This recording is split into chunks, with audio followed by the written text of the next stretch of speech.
8 months can feel like a lifetime when every day erodes a little more of who you are. New Caprica had seemed like salvation when the first colonial boots touched its gray soil. The settlements rose quickly, prefabricated structures giving way to permanent buildings, markets flourishing with improvised commerce, children attending schools that taught colonial history and culture. For a brief, shining moment, the survivors of the 12 colonies believed they had found something resembling home. Then the empire began to tighten its grip. It started subtly. Imperial advisors suggested efficiency improvements to colonial governance. Stormtrooper patrols extended from perimeter security into the settlements themselves, their white armor a constant presence in markets and residential areas. Required documentation expanded from simple registration to comprehensive tracking of every colonial citizen's movements, occupations, and associations. President Laura Roslin sat in her office, no longer called the Presidential Office, but the Colonial Administrative Center per Imperial Decree, reviewing the latest directives from Imperial Governor Arvil Gantris. The list of new regulations stretched across 3 datapads, each entry another small death of colonial autonomy. Mandatory Imperial Standard Language instruction in all schools. Colonial history curriculum subject to Imperial review and approval. Restrictions on public gatherings exceeding 20 individuals without Imperial permits. Quotas for colonial workers in Imperial construction projects. And the newest directive, the one that had brought her to the edge of open defiance. Mandatory registration of all colonial military veterans for potential conscription into Imperial auxiliary forces. "They're not even pretending anymore," Colonel Saul Tigh said, standing by the window and watching stormtroopers patrol the main thoroughfare below. "This isn't protection, it's occupation." "It's been occupation since day one," Roslin replied quietly. "We just chose not to see it. We were too desperate, too tired, too grateful for solid ground beneath our feet." A knock at the door interrupted them. Tom Zarek entered, the former political radical who had become Roslin's unlikely ally in the months since settlement. His weathered face carried the grim expression of a man bearing bad news. "There's been an incident in Settlement 3, Zarek reported. "A group of workers refused the latest conscription order. Imperial forces responded with force. 6 colonials in detention, 3 in medical care with serious injuries. The Imperials are calling it civil disobedience requiring corrective action." Roslin closed her eyes. "Get me a secure channel to Commander Adama. It's time we had a conversation about exactly how much longer we can maintain this fiction of cooperation." 40,000 kilometers above New Caprica, Battlestar Galactica hung in orbital station, her scarred hull bearing fresh Imperial identification codes that felt like brands of ownership. Commander William Adama stood in the CIC, reviewing patrol reports from the latest Outer Rim assignment with growing frustration. The missions were make-work at best, deliberately designed to keep Galactica away from New Caprica for extended periods. Patrol this uninhabited system, investigate that sensor anomaly in deep space, respond to smuggler activity 3 sectors away. Each assignment pulled the Battlestar farther from the planet she was supposed to protect, leaving the colonial settlements under direct Imperial supervision with no colonial military presence. It was strategic isolation, and Adama recognized it for what it was: the Empire removing the only piece with enough firepower to resist while they consolidated control over the civilian population. "Commander, secure transmission from New Caprica," Lieutenant Duala announced. "Presidential priority encryption." Adama moved to the communications station. Rosalind's face appeared on the screen, and he immediately saw the strain in her features, the exhaustion that went beyond physical tiredness into something approaching spiritual erosion. "Bill," she said without preamble, using his first name, a signal that this was personal, not official.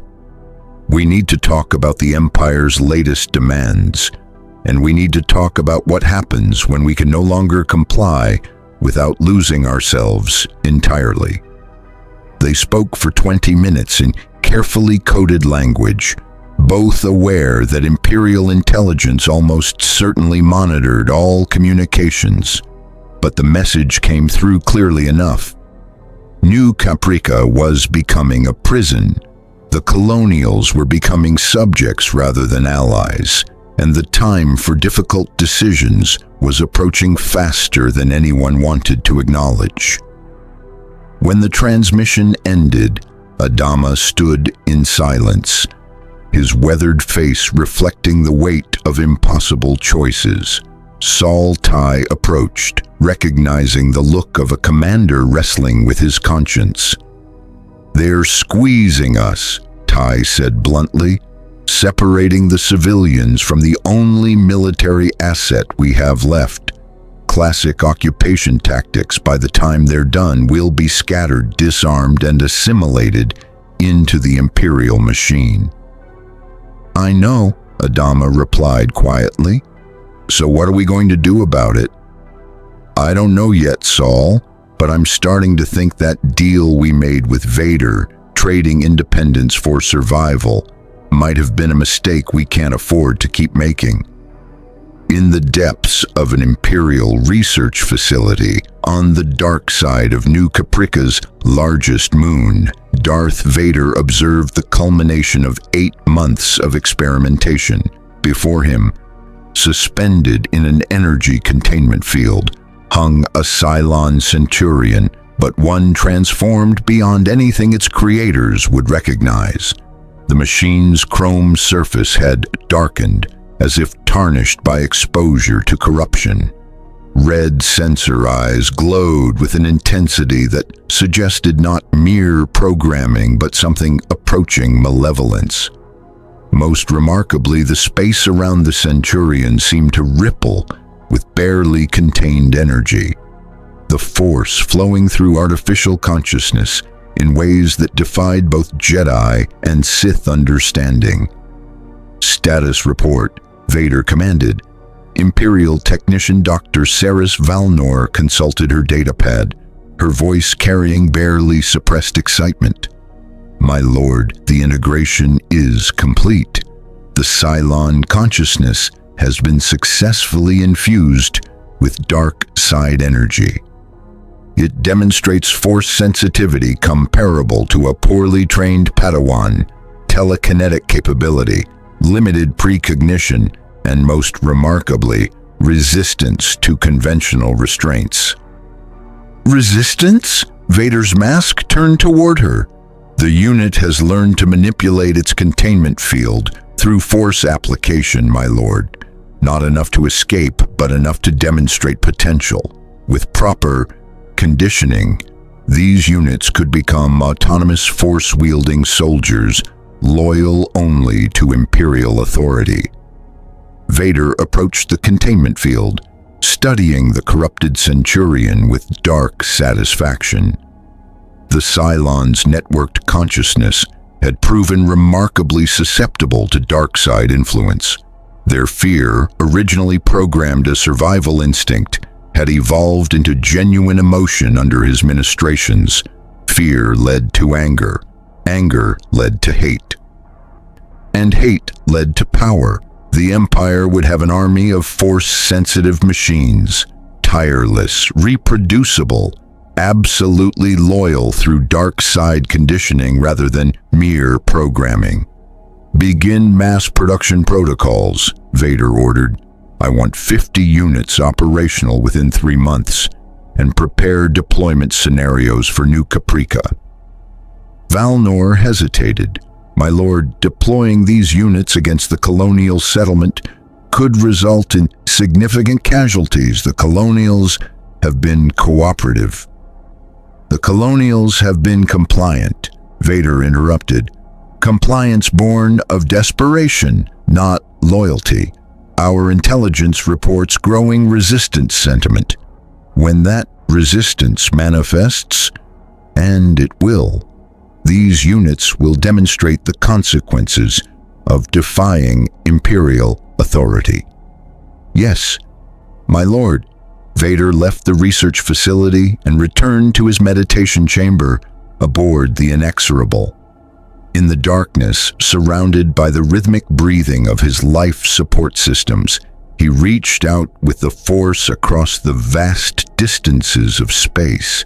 He touched the consciousness of every corrupted Cylon in the facility, feeling their networked intelligence pulse with dark side energy. But beneath that connection, he felt something else. A disturbance in the Force, subtle, distant, but growing. The Rebel Alliance was operating in this sector. Their agents moved through the shadows of the Outer Rim, spreading sedition and hope in equal measure. And Vader suspected they had already made contact with Galactica. The suspicion became certainty 3 days later when Galactica completed a patrol sweep near the Atrevus sector and encountered a distress signal from what appeared to be a damaged freighter. Standard Imperial protocol required investigation of all distress calls. Pirates and smugglers often used fake signals to ambush unwary patrols.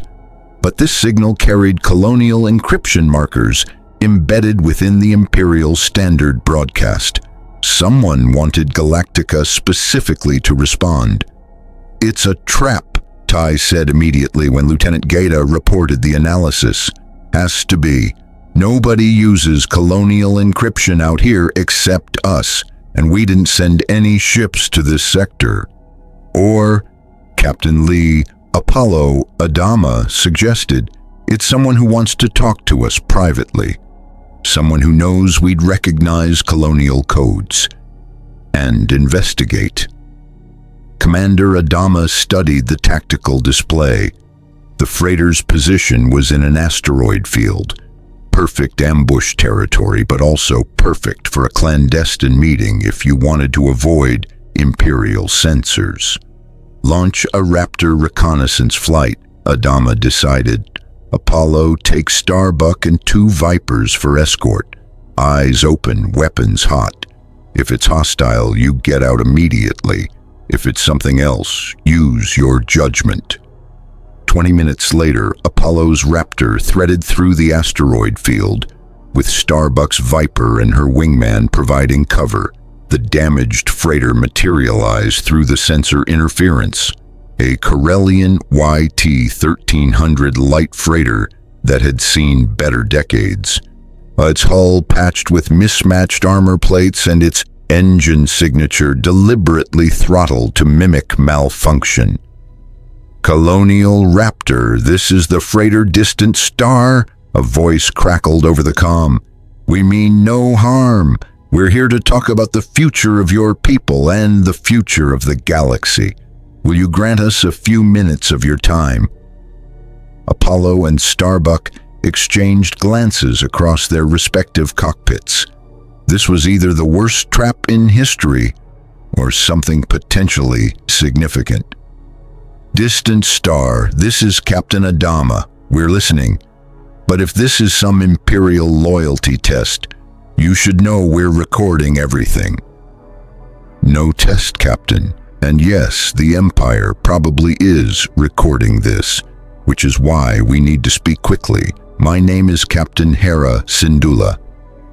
I represent the Alliance to restore the Republic, what you probably know as the Rebel Alliance. We've been watching your people's situation on New Caprica with great interest. and great concern. The name meant nothing to Apollo. Colonial intelligence on Rebel Alliance leadership was virtually non-existent, but the implication was staggering. The rebellion, the galaxy's primary resistance movement against the Empire, had sought them out specifically. "Why contact us?" Apollo asked carefully. "Because you're survivors of genocide who traded independence for safety, only to discover the Empire defines safety as total control," Syndulla replied. "Because you have a battlestar that could tip the balance in a dozen systems if it fought for freedom instead of tyranny. And because we believe you're about 10 minutes away from realizing that the deal you made with Vader will cost you everything you are if you don't break it soon." "You're asking us to commit treason," Starbuck interjected bluntly. "I'm asking you to choose freedom," Syndulla countered.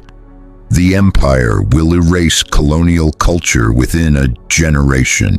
Your children will grow up speaking Imperial standard, learning Imperial history, serving Imperial interests. Everything you survived the Cylons to preserve will be lost anyway, just slowly instead of in nuclear fire." Apollo's jaw tightened. Every word resonated with fears he'd kept buried for months, watching New Caprica transform from refuge into gilded cage. "What are you proposing?" he asked. "A meeting. Your father and President Roslin with Alliance leadership. Secure location. Complete deniability. We discuss options, share intelligence, explore possibilities. No commitments, no obligations. Just information that might help you make informed decisions about your future. And if we refuse, then we wish you well and hope you find a way to live with the choices you've made. But Captain Adama, I've read the reports on your people. You fought a guerrilla war against mechanical killers for months. You executed tactical miracles against overwhelming odds. You're fighters, and fighters don't stay caged forever, no matter how comfortable the cage pretends to be." The transmission ended with coordinates for a potential meeting, a neutral station in the Rindelia system, far from Imperial traffic lanes. Apollo returned to Galactica with the information and the weight of decisions that could doom or save his entire civilization. When he presented the proposal to his father in private, Commander Adama listened in silence, his weathered face betraying nothing. Then he asked the only question that mattered. "Do you trust them?" "I don't know them well enough to trust them," Apollo replied honestly. "But I trust that everything Syndulla said about the Empire is true, and I trust that we're running out of time to do anything about it." Adama nodded slowly. "Get me a secure channel to President Roslin. And Apollo, this conversation never happened. Not officially. Not yet." "Understood, sir." Below them, on New Caprica's gray surface, the settlements went about their daily routines under the watchful eyes of Imperial patrols.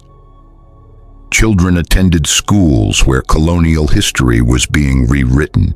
Workers reported to Imperial construction projects. Veterans registered for potential conscription.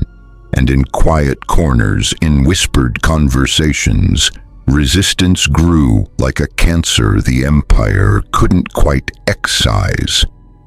The colonials had survived extinction once. They were beginning to realize they might have to fight for survival again. This time not against machines programmed to kill them, but against an empire determined to erase them through assimilation.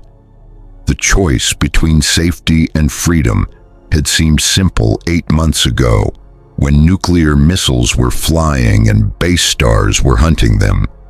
Now, with time to see what safety actually meant, the calculation looked very different. And in the darkness of space, Forces were moving that would soon make that choice unavoidable. The Empire's patience with colonial resistance was nearly exhausted. The Rebel Alliance saw opportunity in colonial desperation, and Vader's corrupted Cylons waited in their containment fields, dark side weapons ready to be deployed against any who defied Imperial authority. The time for difficult decisions was approaching, and this time there would be no middle ground, no compromise that preserved both survival and soul. There would only be the choice between what was safe and what was right, and for survivors who had already lost everything once, that choice carried a terrible, familiar weight.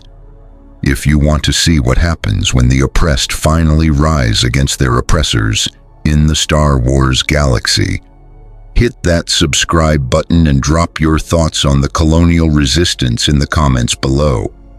May the Force be with you. The Rendelia system existed in the kind of strategic irrelevance that made it perfect for clandestine meetings.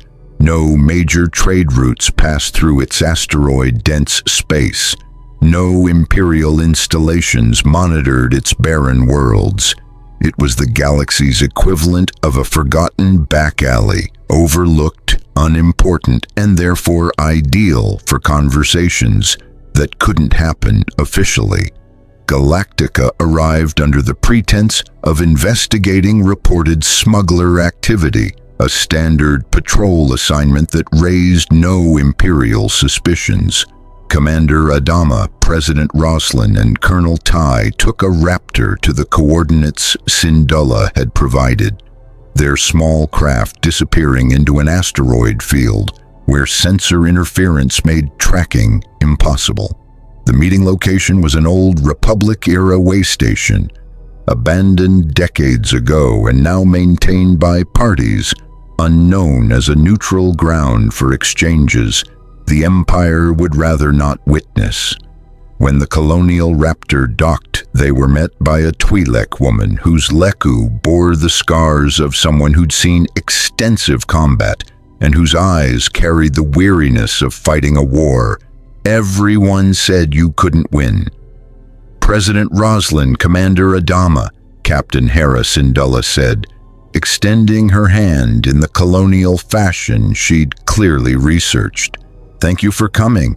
I know this required considerable risk.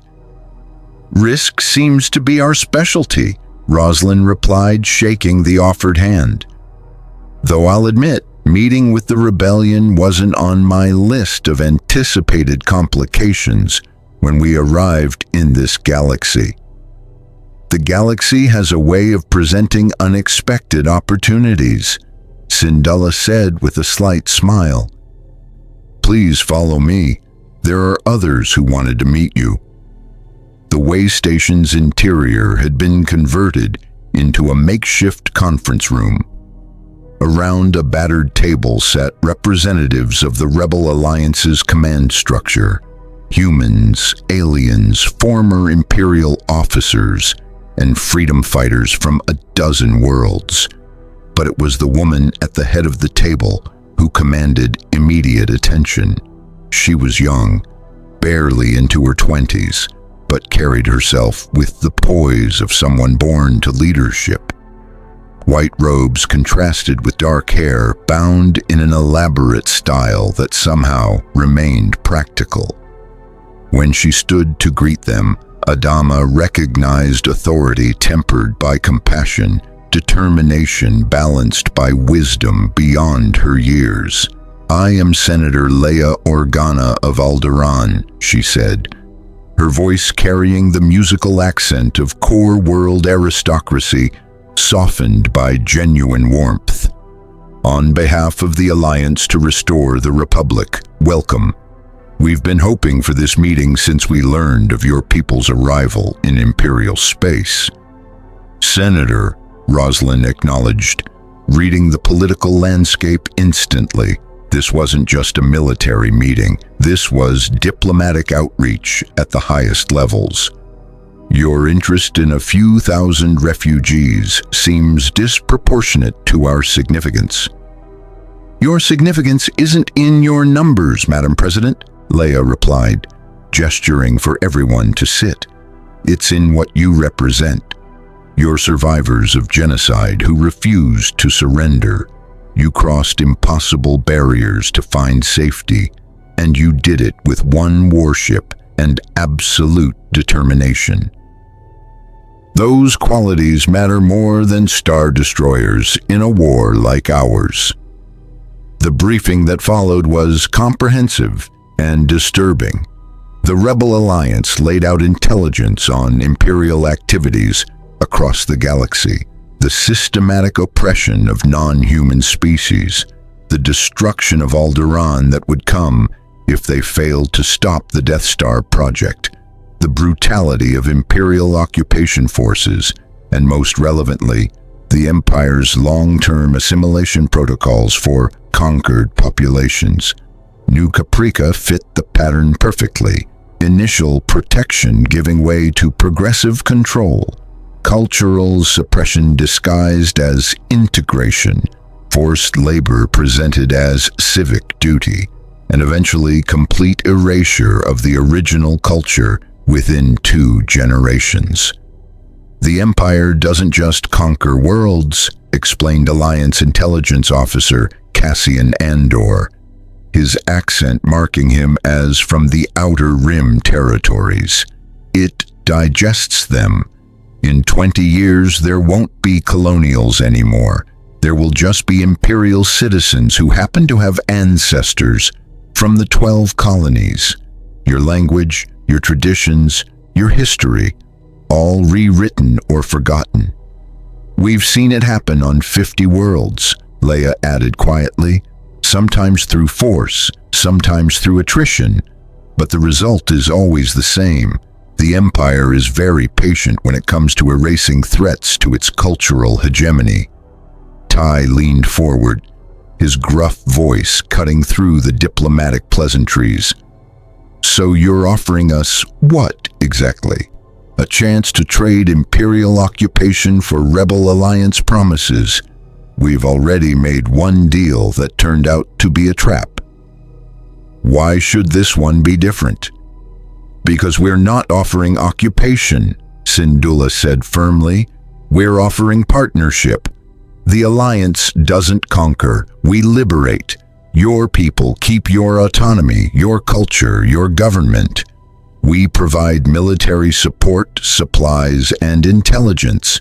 In return, Galactica fights alongside Alliance forces against Imperial targets. You want us to start a war we can't win, Adama said flatly. We want you to join a war that's already started, Leia corrected. The Empire won't let you remain neutral, Commander. They've already begun the process of assimilating your people. The only question is whether you resist now when you still have a warship and trained personnel, or later when everything that makes you colonial has been systematically dismantled. Roslin studied the young senator carefully. You're asking us to risk 37,000 lives on the belief that your rebellion can actually defeat the Galactic Empire. That's not a small ask, Senator Organa. No, it's not, Leia acknowledged. But, Madam President, you've already risked those lives by bringing them to Imperial space. At least with the Alliance, you're fighting for something rather than slowly surrendering it. The meeting continued for 3 hours, covering logistics, tactical scenarios, supply lines, and potential Alliance support for colonial operations. The rebels were thorough, professional, and refreshingly honest about the risks. They didn't promise easy victory or guaranteed safety. They promised only a chance to fight for freedom on their own terms. As the meeting concluded, Cassian pulled Adama aside for a private conversation. The intelligence officer's expression carried the gravity of someone about to share classified information. Commander, there's something else you should know, Cassian said quietly. Our intelligence network has been monitoring Imperial research facilities in your operational sector. specifically a facility on New Caprica's moon. Adama's stomach tightened. What kind of facility? The kind that Darth Vader personally oversees. Our agents haven't been able to penetrate it. Vader's security protocols are absolute. But we've detected unusual energy signatures, dark side force manifestations, combined with something else. Something our force-sensitive operatives describe as artificial yet alive. Cylons, Adama said, the word tasting like ash. He's experimenting on the Cylons we helped him capture. That would be consistent with the readings, Cassian confirmed. Commander, whatever Vader is doing in that facility, it's significant enough that he's diverted considerable resources to it. And if the Empire is weaponizing your enemies, you need to know what you're facing. Can your people get more intelligence, specific data on what he's created? Cassian hesitated. Possibly. But infiltrating an Imperial facility under Vader's direct supervision is a suicide mission. We'd need someone with legitimate access, someone the Imperials trust, someone who could gather data without triggering security protocols. The implications hung between them. Someone like a colonial officer serving as an Imperial auxiliary, someone like the crew of Galactica, who had been given limited clearance to Imperial installations as part of their integration into Imperial military structure. I'll see what we can do, Adama said carefully. No promises. When the colonial delegation returned to Galactica, they carried no formal agreements, no signed treaties, but they carried information that fundamentally altered their understanding of their situation. The Empire wasn't protecting them. It was slowly erasing them, and Vader's experiments suggested threats far worse than simple cultural assimilation. What do you think? Roslin asked Adama as their Raptor approached Galactica's landing bay. I think, Adama said slowly, that we've been trying to find a middle path between submission and resistance. And I think the galaxy doesn't allow for middle paths. Are you saying we should join the rebellion?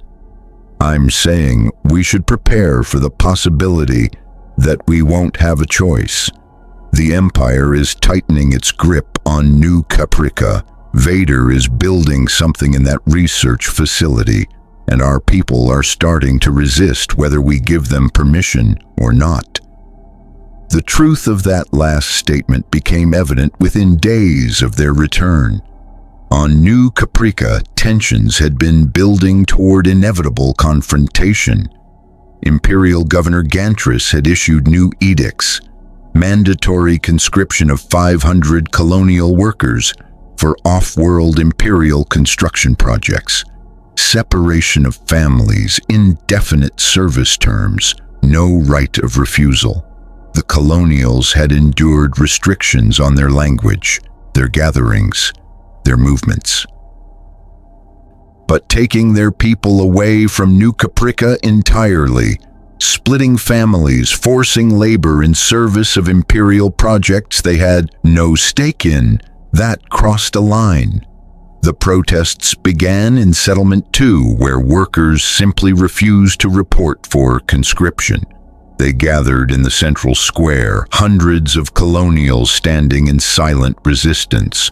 No violence, no threats, just the profound statement of bodies that would not move, wills that would not bend. Imperial response was swift and brutal. Stormtroopers moved in with riot gear ordering dispersal. When the colonials didn't move, the troopers used force. Shock batons, stun grenades, and when that didn't break the protest, blaster fire. Not to kill, not yet. Warning shots into the air, then into the ground near protesters' feet. The message was clear: disperse or face escalation. 3 colonials were shot when they tried to shield others from the advancing stormtroopers. None died, but the injuries were serious, and the sight of Imperial forces firing on unarmed civilians shattered whatever fragile illusion of cooperation had remained. The protests spread. Settlement 3, Settlement 4, even Settlement 1, where the colonial government tried to maintain order, saw demonstrations that the leadership couldn't control. The people had reached their breaking point. Tom Zarek found himself at the center of resistance he hadn't organized but couldn't ignore. The former radical turned pragmatic politician stood before crowds demanding action, demanding protection, demanding that their government finally stand up to imperial oppression. "How much more do we take?" someone shouted from the crowd. "They shoot us for refusing conscription. What's next? Executions for speaking colonial? Death for remembering the 12 colonies." Zarek looked out at faces filled with anger, fear, and desperate hope that their leaders would finally lead. He thought of all the compromises, all the pragmatic surrenders, all the small deaths of dignity that had brought them to this moment. "No more," he said quietly, then louder. "No more. We came to this galaxy as free people. We will not become imperial slaves, not while we still have voices to protest and hands to resist." The crowd erupted, and in that moment the colonial resistance moved from whispered dissent to open defiance. Governor Gantris responded by declaring martial law. All colonial gatherings were illegal. Curfews were imposed. Stormtrooper patrols tripled, and a message was sent to Darth Vader. The colonial population was in rebellion, and reinforcements were required to restore order. Aboard Galactica, Adama received the reports with a sinking sense of inevitability. His people were rising, the Empire was cracking down, and he commanded the only military force capable of intervening, a military force currently under Imperial authority. "We have to go down there," Apollo said urgently. "Our people are being shot in the streets. We can't just sit in orbit and watch. If we intervene without Imperial authorization, we're in open rebellion against the Empire," Gaeta pointed out. "That's a death sentence for us and everyone on New Caprica. And if we don't intervene, we're complicit in Imperial oppression of our own people," Starbuck shot back. "That's also a death sentence, just slower." Adama stood silent in the CIC, the weight of command heavier than it had ever been. Every option led to catastrophe. Intervention meant war against an enemy they couldn't defeat. Non-intervention meant betraying everything they'd fought to preserve. Then the decision was made for him. A priority transmission arrived from the Imperial Research Facility on New Caprica's moon. Darth Vader's image appeared on the main display, his mechanical breathing filling the CIC. "Commander Adama," Vader's voice carried ominous certainty. "I am aware of the unrest on New Caprica. I am also aware that your loyalty to the Empire has been wavering. You will deploy Galactica to low orbit over Settlement 2 and provide fire support for Imperial ground forces in suppressing the rebellion. This is not a request. It is an order." The CIC went silent. Vader was ordering them to fire on their own people. "And if I refuse?" Adama asked quietly. "Then I will deploy alternative forces to restore order. Forces you helped me create, Commander. Forces that will not hesitate to do what you cannot." The transmission ended. In the terrible silence that followed, everyone in the CIC understood what Vader meant. The corrupted Cylons, dark side-infused machines that would slaughter colonials without mercy or hesitation. Adama had brought the Cylons to this galaxy, had helped Vader capture them, had enabled the very experiments that created these abominations, and now they would be used to massacre the people he'd sworn to protect, unless he stopped it. "Colonel Tai," Adama said, his voice carrying absolute conviction. "Sound General Quarters. Prepare all Vipers for combat launch, and get me a secure channel to President Roslin.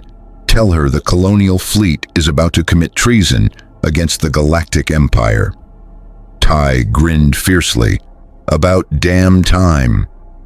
Below them on New Caprica, Imperial forces prepared to crush colonial resistance with overwhelming force. Above them in the research facility, Vader's corrupted Cylons received activation protocols, and across the Outer Rim, the Rebel Alliance received an urgent transmission from Galactica. "This is Commander William Adama of the Colonial Fleet.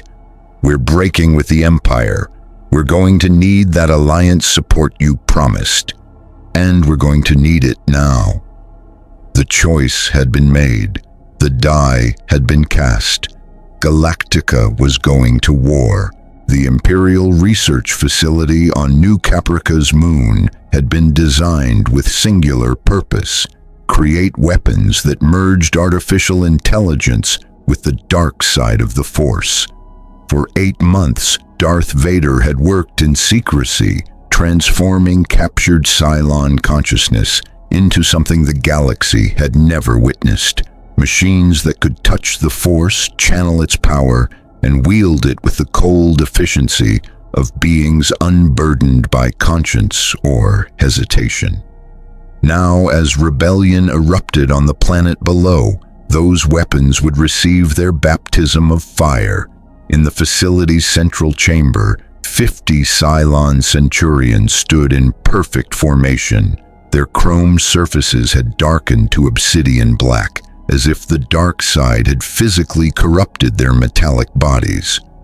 Red optical sensors glowed with malevolent intelligence, and around each unit, the air shimmered with barely contained force energy, telekinetic potential waiting to be unleashed.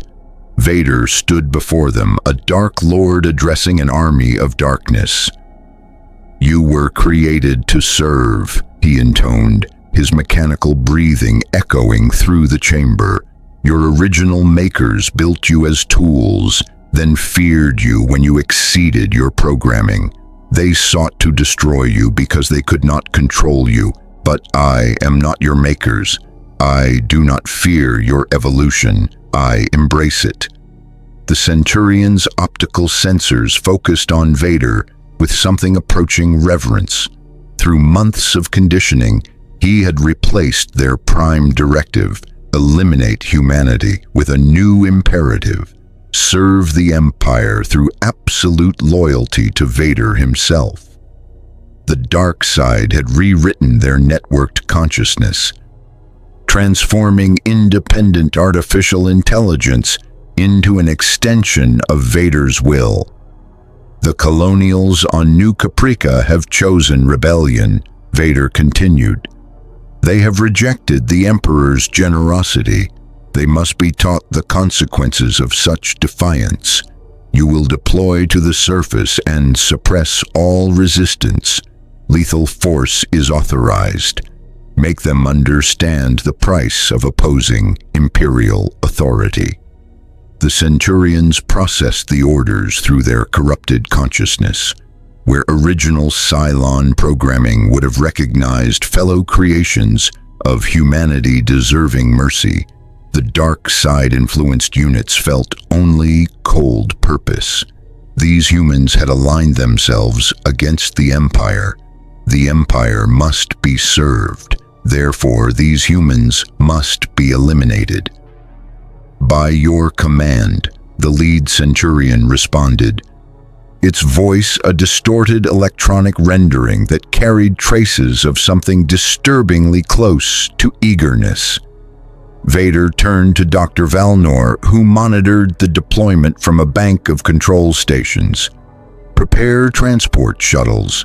I want all units on the surface within 30 minutes, and ensure the orbital sensors are recording. The Emperor will want to review the operational effectiveness of our new weapons. Yes, my lord, though, may I ask a question? Vader's mask turned toward her. The scientist suppressed a shiver at the eyeless gaze. The Colonials, specifically Commander Adama, they helped us capture these Cylons. They fought alongside Imperial forces. Is it wise to deploy their own former enemies against them so publicly? It seems designed to maximize psychological damage. Your observation is correct, Doctor, Vader said coldly. The lesson must be absolute. The Colonials trusted the Empire to protect them. Instead, we have weaponized their nightmares against them. When they see the machines that destroyed their civilization now serving Imperial interests, they will understand the futility of resistance. They will break, and what remains will be easily controlled. It was calculated cruelty at its most precise, and it was exactly why Vader served the Emperor so effectively. On Galactica, Commander Adama had made his decision, but implementing it required precision timing and desperate gambles. Imperial forces surrounded New Caprica. The Inexorable hung in high orbit with 2 additional star destroyers providing support. Stormtrooper battalions occupied every major settlement, and now sensors were detecting multiple shuttle launches from the research facility, heavy transports carrying unknown cargo toward the planet's surface. Those are assault shuttles, Gaida reported, analyzing the flight profiles. Whatever Vader's deploying, it's combat-ready and heading directly for Settlement 2, where the protests are strongest. How long until they land? Adama asked. 20 minutes, maybe less. 20 minutes to save his people from whatever horror Vader had created. 20 minutes to commit an act that would brand every Colonial as a traitor to the Empire. 20 minutes to start a war they might not survive. Launch all Vipers, Adama commanded. Combat ready, weapons free. Target those Imperial shuttles. Do not let them reach the surface. Sir, we're still broadcasting Imperial IFF codes, Duala pointed out. The moment we fire on Imperial craft, every Star Destroyer in the system will target us. I know, Lieutenant, which is why we're going to even the odds first. Mr. Gaeta, transmit the pre-arranged signal to our Rebel Alliance contacts. Tell them we're executing our breakaway now and we need immediate support. Signal transmitted, sir. Ty moved close to Adama, speaking quietly. Bill, once we start this, there's no going back. The Empire will hunt us across the galaxy. Our people on New Caprica will be considered rebels. The Imperials might retaliate against civilians. They're already retaliating against civilians, Saul, Adama replied grimly. The only difference is now we're fighting back. The CIC erupted into controlled chaos as Galactica's crew shifted from Imperial auxiliary to active combatant. IFF transponders were shut down, weapons systems charged to full power, and most critically, Galactica's FTL drive spun up for emergency jump. They would need to extract their people from New Caprica's surface before Imperial forces could organize a response. Starbuck's Viper launched first, her squadron forming up on her wing. The tactical situation was absurd. 24 Colonial Vipers against hundreds of TIE fighters and 3 Star Destroyers. But the element of surprise was on their side. The Imperials weren't expecting an attack from their own auxiliary forces. All Vipers, this is Starbuck. Those assault shuttles are priority targets. Weapons free. Let's show these Imperial bastards what colonial pilots can do. The Vipers accelerated toward the descending shuttles, their kinetic weapons already tracking targets. The Imperial shuttle pilots detected the attack profile, but couldn't process what was happening fast enough. Colonial forces were firing on Imperial assets. The cognitive dissonance delayed their response by crucial seconds that cost them their lives. Starbuck's guns tore through the first shuttle's engines, sending it spinning into an uncontrolled descent. Apollo's squadron took the second and third shuttles, their coordinated fire overwhelming the transport's minimal defensive capabilities. Within 90 seconds, 6 Imperial shuttles were destroyed or crippled, their precious cargo of corrupted Cylons scattered across New Caprica's atmosphere. But 6 shuttles had already landed. In Settlement 2's central square, colonial protesters faced off against stormtrooper formations. The tension was explosive, held in check only by the fragile hope that their government would protect them, that Galactica would intervene, that somehow this wouldn't end in bloodshed. Then the Imperial shuttles landed, their boarding ramps descending with hydraulic hisses. What emerged shattered that hope like glass. The Colonials recognized the silhouettes immediately. Cylon Centurions, the chrome killing machines that had slaughtered billions on the 12 colonies. But these weren't the chrome units they remembered. These were darker, wrong somehow, radiating menace that transcended mere mechanical threat. Cylons, someone screamed. The crowd began to panic, people scrambling for cover. The corrupted Centurions didn't pursue. They simply raised their weapons, not the standard Cylon projectile guns, but something else. Energy crackled around their forms, and the force exploded outward in waves of telekinetic fury. Colonials were hurled through the air like rag dolls. Barricades lifted and smashed into buildings. The protesters improvised weapons, metal pipes, tools, anything they'd grabbed for defense, tore from their hands and clattered uselessly to the ground. Then the shooting started.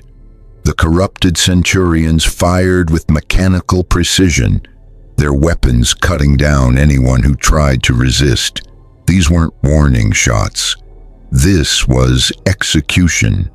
The dark side had stripped away whatever vestigial programming might have limited Cylon violence against their creators. Now they were simply weapons pointed at targets, executing their function. Tom Zarek found himself on the ground, his ears ringing from a nearby explosion. Around him, Colonials lay injured or dead. The Centurions advanced through the chaos with inexorable purpose, their force-enhanced capabilities making them unstoppable to unarmed civilians. He fumbled for the concealed communicator Roslin had given him weeks ago, a secure channel to the presidential office. "Madam President, we're under attack. The Empire deployed Cylons against us. They're slaughtering people in the streets." Laura Roslin stood in her office, watching through the window as the massacre unfolded in the distance. Her hands gripped the desk edge so hard, her knuckles went white. Beside her, her security chief awaited orders with grim anticipation. "Activate the resistance cells," Roslin said, her voice steady despite the fury burning in her eyes. "Every weapon we've hidden, every colonial marine who's been waiting for this moment, deploy them now. And get word to Commander Adama. New Caprica is in open rebellion. We need immediate extraction or immediate support." The message reached Galactica seconds before the Imperial fleet responded to the Viper attack. Captain Ozzel's face appeared on the main display, his expression a mixture of shock and rage. "Commander Adama, your forces have attacked Imperial shuttles. This is an act of war. Cease all hostile actions immediately, or we will destroy Galactica." "Captain Ozzel," Adama replied with cold formality, "I've just received reports that Imperial forces are massacring colonial civilians on New Caprica using weaponized Cylons. The same Cylons that destroyed our civilization. The same Cylons your Lord Vader corrupted and transformed into his personal killing machines. You want to talk about acts of war? Look at what your empire just deployed against unarmed protesters. Those protesters are in rebellion against lawful Imperial authority. Lord Vader authorized necessary force to... Vader authorized genocide, Captain, just like the Cylons committed against the 12 colonies. And I won't stand by and watch it happen again." Adama cut the transmission and turned to his XO. "Colonel Ty, take us to combat alert. Launch all remaining Vipers. And somebody tell me when our Rebel Alliance reinforcements are arriving, because we're about to need them."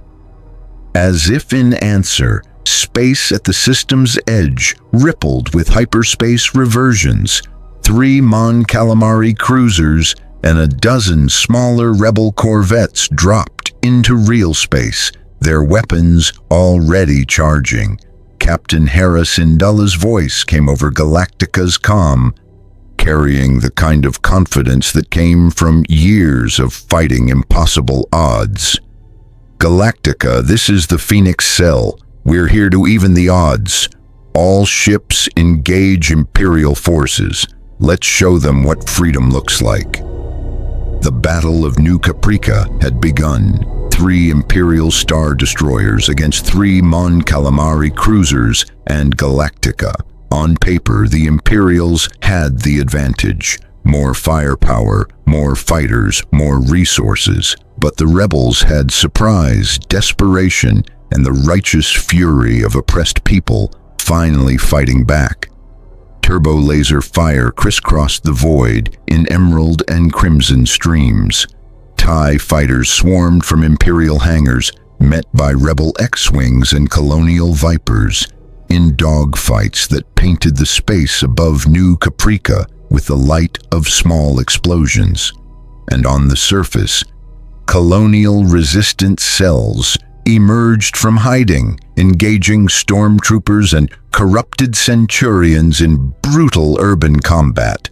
Adama commanded Galactica with the precision of someone who had fought desperate battles before. The Battlestar couldn't match Star Destroyer firepower, but she was tougher than Imperial engineers expected. Kinetic rounds hammered into the Inexorable's shields, depleting them through sustained bombardment rather than overwhelming energy. "Sir, we're reading power fluctuations in Inexorable's forward shields," Gaida reported. "Another 20 rounds and we'll punch through. Keep firing, and somebody get me an atmospheric entry window. We need to extract our people from the surface before Vader realizes what we're doing." But Vader already knew. Aboard the Inexorable, the Dark Lord stood on the bridge, his presence radiating cold fury. The Colonials had dared defy him, had attacked Imperial forces, had allied with the rebellion. They would learn the price of such arrogance. "Deploy all remaining TIE squadrons," Vader commanded, "and prepare my fighter. I will deal with Galactica personally." "My lord, engaging personally is..." Vader's forced choke cut off the objection mid-sentence. The officer collapsed, gasping as Vader released him moments before death. "I will handle Galactica," Vader repeated, You will coordinate orbital bombardment of Settlement 2. If the colonials want war, we will give them total war. Minutes later, Vader's TIE advanced, launched from the Inexorable's hangar, its unique silhouette cutting through the chaos of the furball battle. Unlike standard TIE fighters, Vader's personal craft carried shields and enhanced weapons, and unlike any pilot in the Imperial Navy, Vader could use the Force to anticipate enemy movements with precognitive accuracy. He was death in a starfighter, and he was hunting Galactica. On New Caprica's surface, the fighting had evolved into urban warfare. Colonial resistance fighters, many of them former Marines, used guerrilla tactics against stormtrooper formations, improvised explosives, sniper fire from buildings, ambushes in narrow streets.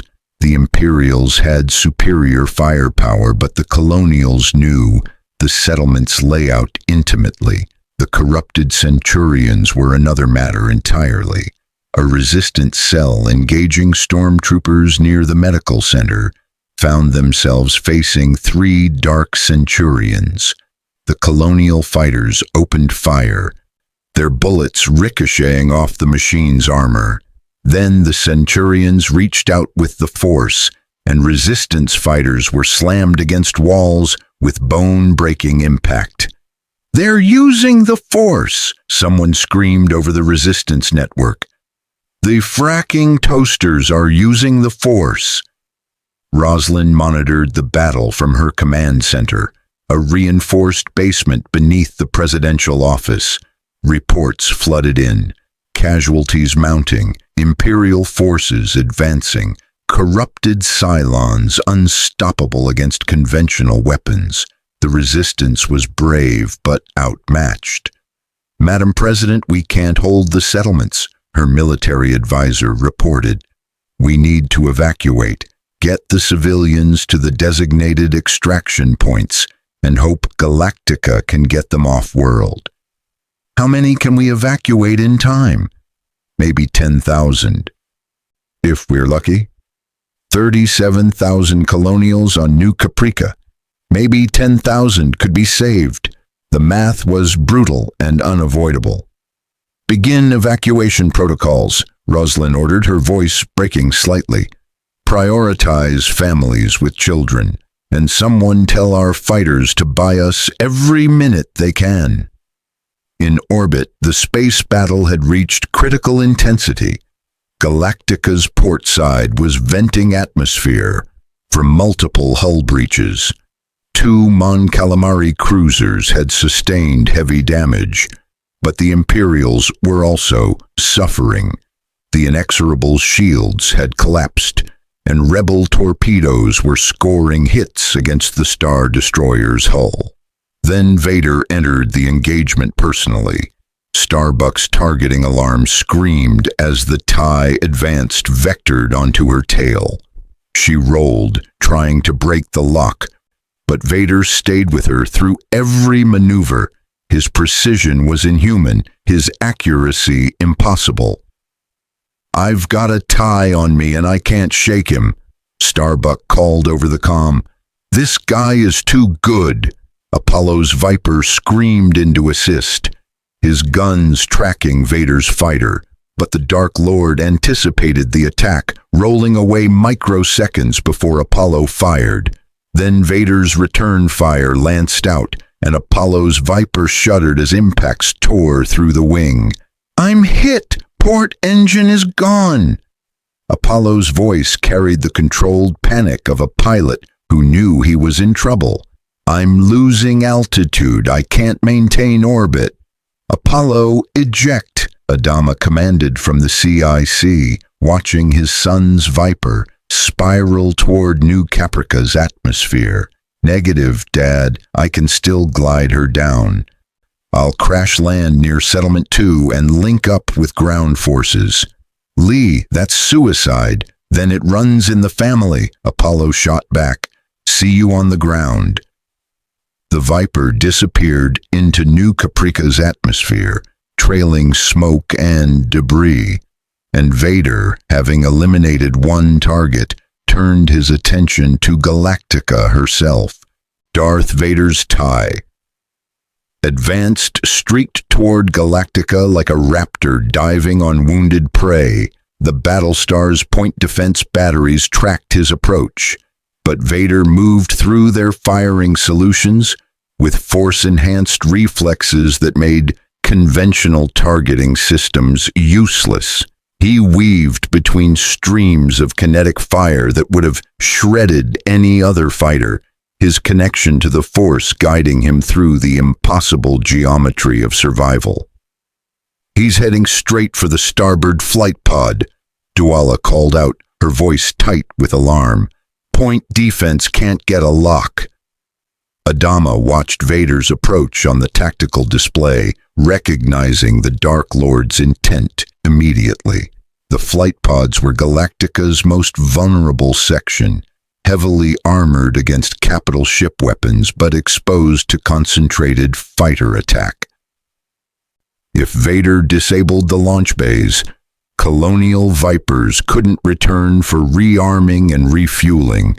The air wing would be grounded, and Galactica would lose her most effective defensive capability.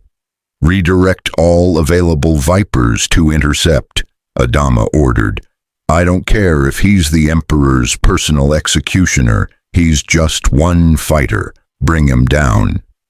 6 Colonial Vipers broke from their engagements and converged on Vader's position. The Dark Lord detected them through the Force before their targeting systems even acquired lock. He rolled inverted, his fighter's superior maneuverability allowing him to position himself behind the Colonial formation in a matter of seconds. His weapons spoke. Green laser fire lanced through the void, and the trailing Viper exploded in a ball of fire and debris. Starbuck, leading the pursuit, felt ice run through her veins. She'd flown against the best Cylon raiders. She'd survived combat against pilots who had decades of experience. But this was different. Vader didn't just outfly them, he seemed to know what they were going to do before they did it. "Spread out," she commanded. "Don't give him clean shots. Hit him from multiple vectors." The remaining Vipers split formation, attempting to bracket Vader in crossfire. Standard tactics against superior individual opponents, overwhelm through coordinated attack from angles that couldn't all be defended simultaneously. Vader responded by doing something no pilot should have been able to do. He stopped firing, simply stopped engaging offensively and flew pure defense. His TIE advanced dancing through the Viper's firing solutions, like a leaf on the wind. The Colonial pilots poured fire into the space where he should have been, their targeting computers insisting they had valid locks, but Vader was never where their shots landed. Then, when the Vipers had expended significant ammunition and created small gaps in their formation as they maneuvered, Vader struck. His targeting computer acquired 3 locks simultaneously, an impossible feat of multitasking that should have overwhelmed any organic pilot's processing capability. But Vader wasn't merely organic anymore. The Force guided his aim, and his fingers moved across weapons controls with mechanical precision augmented by dark side power. 3 shots, 3 explosions. 3 Colonial pilots died before they could even react. Break off, Starbuck screamed, her professional composure finally cracking. "We can't touch him." But Vader wasn't pursuing the retreating Vipers. He'd already achieved his objective. Clear approach to Galactica's flight pod. His fighter accelerated toward the massive Battlestar, weapons charging for a concentrated strike. In the CIC, Adama made a decision that violated every tactical doctrine he'd ever learned.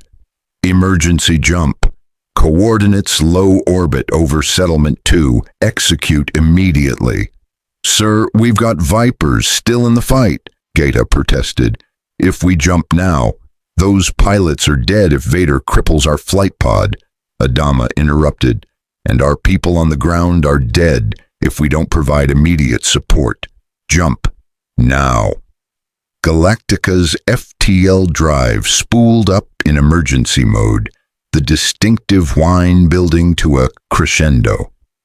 Vader sensed the impending jump through the Force and pushed his fighter to maximum acceleration, trying to reach firing position before the Battlestar could escape. He was 3 seconds too slow. Reality folded and Galactica vanished from high orbit, reappearing directly above Settlement 2 at an altitude so low that atmospheric friction began heating her hull plates. The sudden appearance of a massive warship in low orbit generated sonic booms that shattered windows across the settlement and sent stormtroopers diving for cover. On the surface, colonial resistance fighters looked up to see their salvation hanging in the sky like an avenging angel. "Galactica's here!" The cry went up across resistance networks. "The fleet came back for us." Adama didn't waste time with inspirational speeches. "All batteries. Target Imperial ground forces. Fire for effect. And somebody get me atmospheric entry coordinates for Raptors. We're extracting every civilian we can carry." Galactica's ventral guns opened fire, kinetic rounds screaming through atmosphere to impact stormtrooper formations with devastating precision. The Imperials had been advancing through Settlement 2's streets in organized formations, perfect tactics for suppressing civilian resistance. Fatal exposure when a Battlestar started providing orbital fire support. Entire squads disappeared in explosions of dirt and shattered pavement. Armored assault walkers, ATSTs the Empire had deployed for urban pacification, were reduced to twisted metal by direct hits from Battlestar-grade weapons. In minutes, the Imperial ground offensive collapsed into chaos as units scattered for cover. But the corrupted Centurions didn't scatter. They recognized Galactica not as salvation, but as the primary threat to their mission.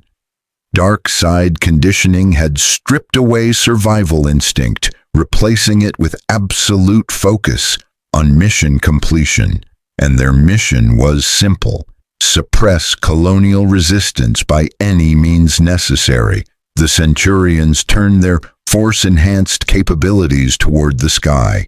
50 dark machines reached out with telekinetic power, gathering their collective strength and hurling it at Galactica like an invisible fist. On the Battlestar, alarms erupted across the CIC.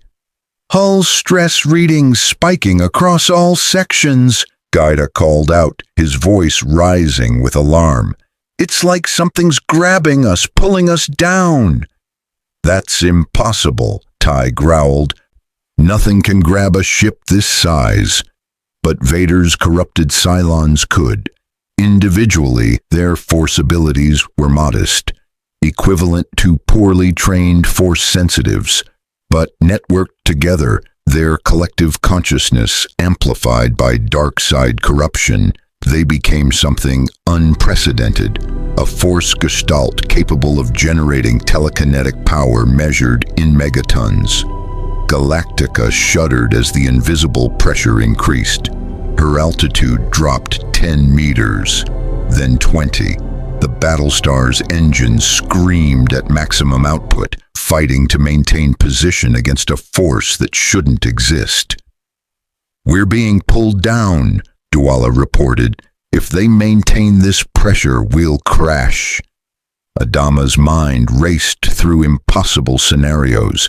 They couldn't fight Force users with conventional weapons. They couldn't escape without abandoning their people. And they couldn't survive a crash that would kill everyone aboard. Then salvation arrived from an unexpected quarter. On the surface, in Settlement 2's ruins, Captain Lee Apollo Adama dragged himself from his crashed Viper's cockpit.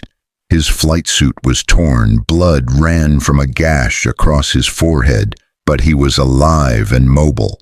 Around him, the battle raged. Colonial resistance fighters engaging scattered stormtroopers, while corrupted Centurions focused their attention skyward. Apollo saw what the Cylons were doing, saw Galactica being dragged from the sky by impossible power, and he understood with brutal clarity that if those machines weren't stopped, his father's ship would crash, and 37,000 Colonials would lose their only hope of escape. He stumbled toward the nearest resistance position, finding Tom Zarek coordinating fighters from a makeshift command post in a collapsed building's basement. "Captain Adama," Zarek looked shocked to see the CAG alive. "Your Viper, we saw you go down." "I'm fine," Apollo interrupted. "Those Cylons pulling Galactica down, where are they concentrated?" Zarek pointed to a tactical map. "Central Square, they've formed a perimeter. Our fighters can't get close. They use that force power to throw people around like toys. We've lost 2 squads trying to break through." Apollo studied the map, his tactical mind working through the problem. Frontal assault was suicide, but the Centurions were focused on Galactica, their attention divided between maintaining telekinetic pressure and defending their position. They were powerful but not invulnerable. "I need explosives," Apollo said.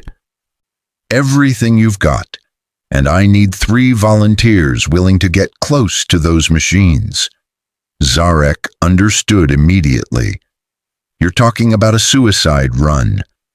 "I'm talking about saving Galactica," Apollo corrected, "and giving our people a chance to evacuate. Now, do you have the explosives or not?" 10 minutes later, Apollo led a 4-person team through Settlement 2's ruins, moving through buildings and underground passages to avoid Centurion detection. They carried improvised explosive devices, colonial demolition charges salvaged from Galactica's stores, and augmented with whatever the Resistance had scavenged. The plan was simple, desperate, and likely fatal. Get close enough to the Centurion concentration to deploy charges, detonate them, and hope the disruption broke their collective focus long enough for Galactica to pull free. They emerged from a collapsed building's basement 50 meters from the central square. Through the dust and smoke, Apollo could see the Centurions, dark silhouettes standing in perfect formation, their optical sensors fixed on the sky where Galactica struggled against their telekinetic grip. "Spread out," Apollo whispered to his team. "Place charges at maximum dispersion. On my signal, we detonate simultaneously and run like hell." The team moved into position with the desperate courage of people who had already lost everything once and refused to lose again. They placed charges, they armed timers, and then Apollo gave the signal. The explosion tore through the central square like the wrath of angry gods. Improvised demolition charges detonated in sequence, the overlapping blast waves amplified by colonial ingenuity and pure desperation. Centurions were hurled through the air, their networked connection disrupted by the sudden violence, and crucially, their collective force grip on Galactica faltered. In orbit, Adama felt the pressure release. "All ahead full. Get us back to high orbit before they recover." Galactica's engines roared, hurling the Battlestar skyward and away from the surface. The corrupted Centurions scrambled to re-establish their telekinetic assault, but the moment had passed. Galactica was beyond their range, safe in high orbit, but on the surface, Apollo and his team paid the price for that salvation. The blast wave from the explosions caught them as they ran for cover. Apollo felt himself lifted and thrown, the world spinning into chaos. He hit something hard, a wall maybe, or rubble, and pain exploded through his side. Consciousness wavered. When his vision cleared, he found himself pinned beneath debris, his leg twisted at an angle that suggested broken bones. Around him, his team lay scattered, some moving, some ominously still. And 20 meters away, a corrupted Centurion pulled itself upright, its optical sensors scanning for threats. The machine's targeting systems locked onto Apollo's heat signature. The Centurion raised its weapon, dark side energy crackling around its form. This close, Apollo could feel it, a wrongness, a corruption that made the force itself recoil. These weren't just machines anymore, they were abominations, artificial consciousness twisted into servants of darkness. The Centurion's finger moved toward the trigger, then a brilliant blue blade ignited between them, and the Centurion's weapon arm fell to the ground, severed cleanly. Apollo stared in shock at his savior, a woman in desert-worn robes, her face hidden by a hood, a lightsaber humming in her hand. She moved with fluid grace, her blade a blur of defensive forms, as she engaged the corrupted Centurion. The machine tried to use telekinesis against her, but she deflected the force assault with techniques Apollo couldn't begin to understand. A second strike took the Centurion's head. A third destroyed its central processing core. The machine collapsed, truly dead for the first time in its existence. The woman deactivated her lightsaber and moved to Apollo, using the force to lift the debris, pinning him with casual ease. "Can you walk?" she asked, her voice carrying an accent Apollo didn't recognize. Who are you?" "Ahsoka Tano," she replied, helping him stand. "Former Jedi, current rebel operative, and apparently your rescue. Now, can you walk or do I need to carry you?" Apollo tested his weight on his injured leg and nearly collapsed. Ahsoka caught him, surprisingly strong for her relatively slight frame. "Carrying it is," she muttered. "Your father really doesn't make things easy, does he?" "You know my father." "I know of him, and I know the rebellion needs Galactica fighting for us, not crash-landed on this rock. So let's get you somewhere safe before more of those corrupted machines find us." She helped him toward a resistance extraction point, moving through the ruins with practiced efficiency. Behind them, the battle continued. Stormtroopers regrouping, Centurions hunting, resistance fighters dying to buy time for civilian evacuations. In orbit, the space battle had reached a critical juncture. 2 of the Mon Calamari cruisers had been destroyed, their crews lost to Imperial turbo-laser fire. The Inexorable had sustained heavy damage, but remained operational, and Darth Vader had returned to his command ship, his TIE Advance 2 damaged from the furball engagement to continue solo operations. Captain Hera Syndulla's voice crackled over Galactica's comm, strained but determined. "Commander Adama, we can't hold this position much longer. We've lost 2 capital ships and half our fighter wing. If you're evacuating, you need to do it now." Adama studied the tactical display. Raptors were already descending to designated extraction points, loading civilians as fast as their capacity allowed. But the math was brutal.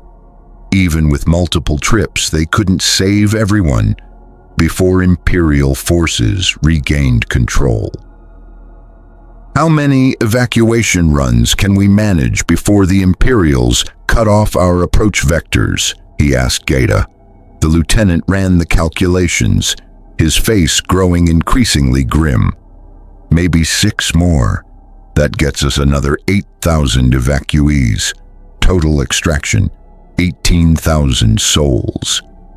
18,000 out of 37,000, half their population, abandoned to imperial retribution." "There has to be another way." Rosalind's voice came over the comm from the surface. "We can't just leave 19,000 people behind." "Madam President, if we stay longer, we lose everyone," Adama replied, his voice heavy with the weight of command. "The Imperials are regrouping. Vader's corrupted Cylons are hunting our evacuation sites. We take who we can get and we run. Or we die trying to save everyone and succeed in saving no one." The silence on the comm channel was crushing. Then Rosalind spoke, her voice breaking. "Get our people out, Commander. As many as you can. And Bill, make them remember. Make them remember that we didn't surrender, that we fought, that we chose freedom over safety." "I will, I promise." The evacuation continued with desperate efficiency.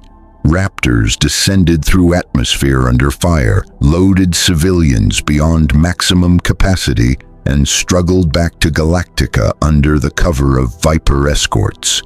Children were separated from parents. Families were split across different flights. People made impossible choices about who would go and who would stay. Tom Zarek found himself coordinating the final evacuation waves, literally pulling people toward the Raptors as they hesitated, unwilling to leave friends and family behind. "Get on the damn ship!" he roared at a woman clutching a child, frozen by indecision. "Your daughter needs you alive, not martyred. Move!" The woman stumbled toward the Raptor, joining the crush of desperate refugees. Zarek turned to find the next group and saw President Roslin walking toward him, her small bag of belongings suggesting she'd made her own choice. "Madam President, you're on the priority evacuation list." "I'm staying," Roslin interrupted. "Someone needs to lead the people who can't get off-world. Someone needs to negotiate with the Empire when this is over. And someone needs to make sure those who remain aren't simply massacred in retribution." "That's suicide." "That's leadership," Roslin corrected gently. "Tell Commander Adama. Tell him I'm sorry I can't be there to see where this fight takes us, but someone has to stay behind and protect those who can't fight." Before Zarek could argue further, she walked toward a group of civilians who had already accepted they wouldn't make it aboard the evacuation flights. They gathered around her, their president choosing to share their fate rather than save herself. The last Raptor lifted off 15 minutes later, its engines straining under the overload of passengers crammed into every available space. Galactica's hangar bays were chaos, refugees everywhere, medical teams triaging injuries, families searching desperately for separated loved ones. Adama stood in the CIC, watching the tactical display as the final atmospheric craft returned. 18,314 evacuees. Nearly half their population saved, more than half abandoned to whatever mercy the Empire might show. "Sir, all evacuation craft have returned," Douala reported. "We're reading approaching Imperial fighters. They're moving to cut off any further atmospheric operations." The decision point had arrived. Stay and fight a losing battle, or run and preserve what remained of their people. "Spin up FTL drives," Adama commanded, his voice hollow. "All ships, prepare for emergency jump. And somebody get me a nav solution that takes us somewhere the Empire won't immediately follow." Already calculated, sir, Gaida said quietly, transmitting coordinates to all ships now. The Rebel Alliance fleet was already pulling back, their own losses too heavy to sustain continued engagement. Hera Syndulla's voice came over the comm one final time. Galactica, we're jumping to designated rally point. Hope to see you there. And Commander, we're sorry about the ones you had to leave behind. So am I, Captain. So am I. Space folded. Galactica, the surviving rebel ships, and 18,000 colonial refugees vanished from New Caprica's orbit in flashes of blue-white light, leaving behind a planet under Imperial occupation and 19,000 souls whose fate now rested in Darth Vader's hands. On the surface, Laura Roslin stood in Settlement 2's ruins, surrounded by the colonials who remained. Stormtroopers were already establishing perimeter control. Corrupted Centurions hunted the last resistance fighters, and overhead, Imperial Star Destroyers hung like executioners' blades. She had chosen to stay. To lead those who couldn't escape, to face whatever came next with the dignity that had carried her people through genocide and displacement. Darth Vader's shuttle descended from the inexorable, landing in the central square where Centurions had nearly destroyed Galactica. The Dark Lord emerged, his mechanical breathing echoing through the settlement's shocked silence.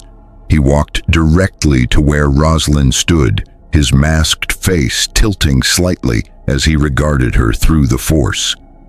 President Roslin, his modulated voice carried across the square. Your commander Adama has fled. He has abandoned you and 19,000 of your people to Imperial justice. Yet you remain. Why? Roslin met his eyeless gaze without flinching. Because someone has to speak for those who can't run. Because someone has to remind you that we're people, not just statistics in your war against freedom, and because I'd rather face whatever you plan to do, standing on my feet than running away. Vader was silent for a long moment. Then, surprisingly, you have courage, Madam President. Misguided, but courage nonetheless.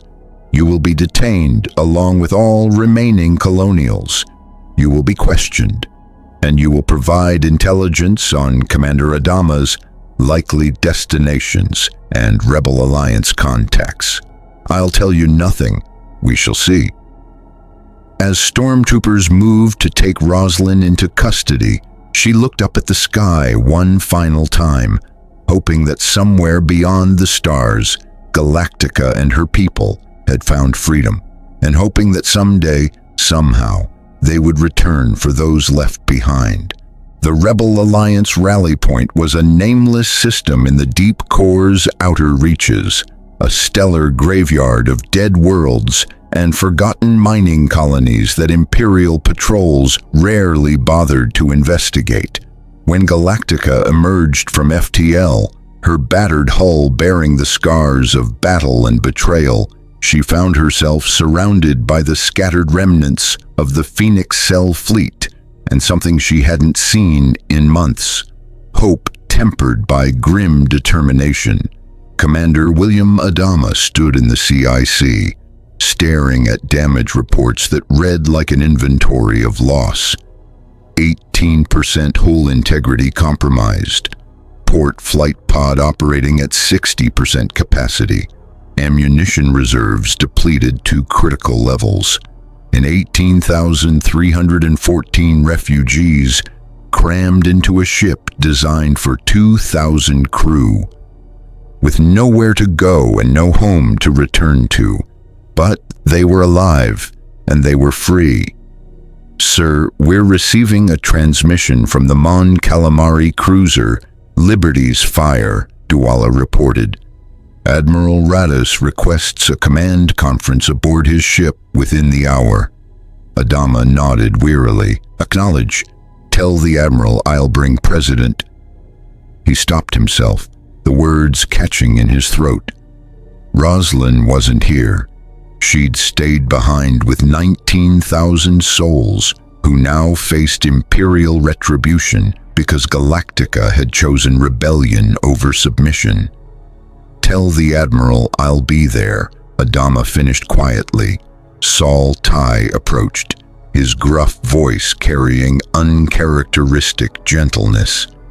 "Bill, you made the right call. If we'd stayed, we'd all be dead or in imperial detention. Laura knew that. She made her choice." "She made a choice because I started a war she'll pay the price for," Adama replied, his voice rough with exhaustion and guilt. 19,000 people, Saul. We left 19,000 people behind. We saved 18,000. In this galaxy, that's called winning. The conference aboard Liberty's Fire gathered the battered leadership of both colonial and rebel forces. Admiral Rados, a Mon Calamari whose webbed hands bore the scars of decades fighting imperial tyranny, presided over a strategic assessment that made New Caprica's losses look even grimmer when quantified. 2 Mon Calamari cruisers destroyed, Rados reported, his gravelly voice carrying the weight of command. 17 corvettes lost or crippled beyond immediate repair. Fighter losses exceed 40% of deployed wings.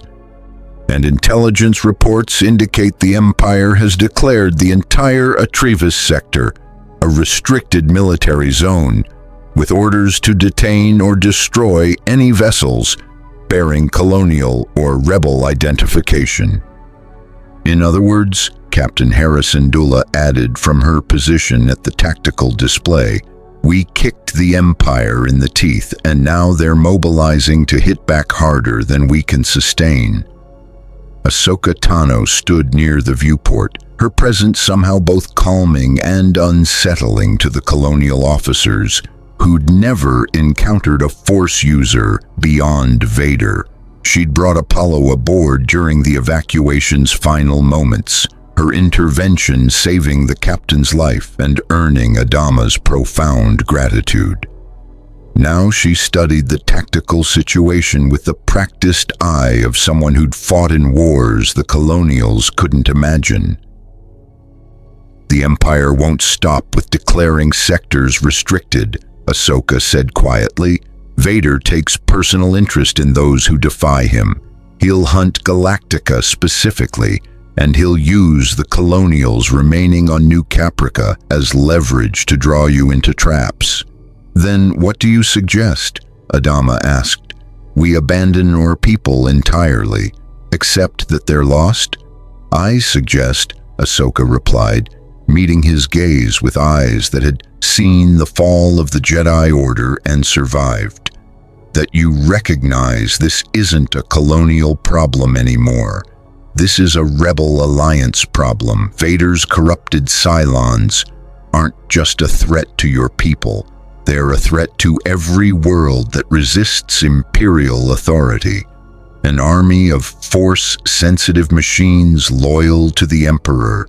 That changes the entire strategic calculus of this war." Admiral Rados nodded gravely. "She's right.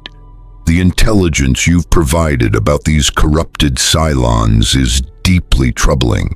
If the Empire can mass-produce Force-wielding droids, our Force-sensitive operatives lose their tactical advantage. Entire resistance strategies become obsolete." "Which means," Hera interjected, "that liberating New Caprica isn't just about saving colonial civilians. It's about destroying Vader's research facility and preventing these corrupted Cylons from becoming standard Imperial weapons." The shift in framing was subtle but profound. Suddenly, the colonial crisis had become a Rebel Alliance priority. Adama felt the weight on his shoulders lighten fractionally, not because the situation had improved, but because he was no longer carrying it alone. "What are you proposing?" he asked. Radis activated a holographic display showing New Caprica's system and surrounding Imperial deployments. A coordinated liberation operation. We gather sufficient forces to challenge the Imperial garrison, likely 3 to 4 Star Destroyers plus ground forces. We strike fast, extract as many colonials as possible, and destroy the research facility before Vader can relocate his corrupted Cylons to secure Imperial space. That would require significant fleet commitment, Cassian Andor pointed out from his position near the tactical console. Resources the Alliance is stretched thin providing, and the Empire will anticipate exactly this move. They'll fortify New Caprica specifically to draw us into a battle we can't win.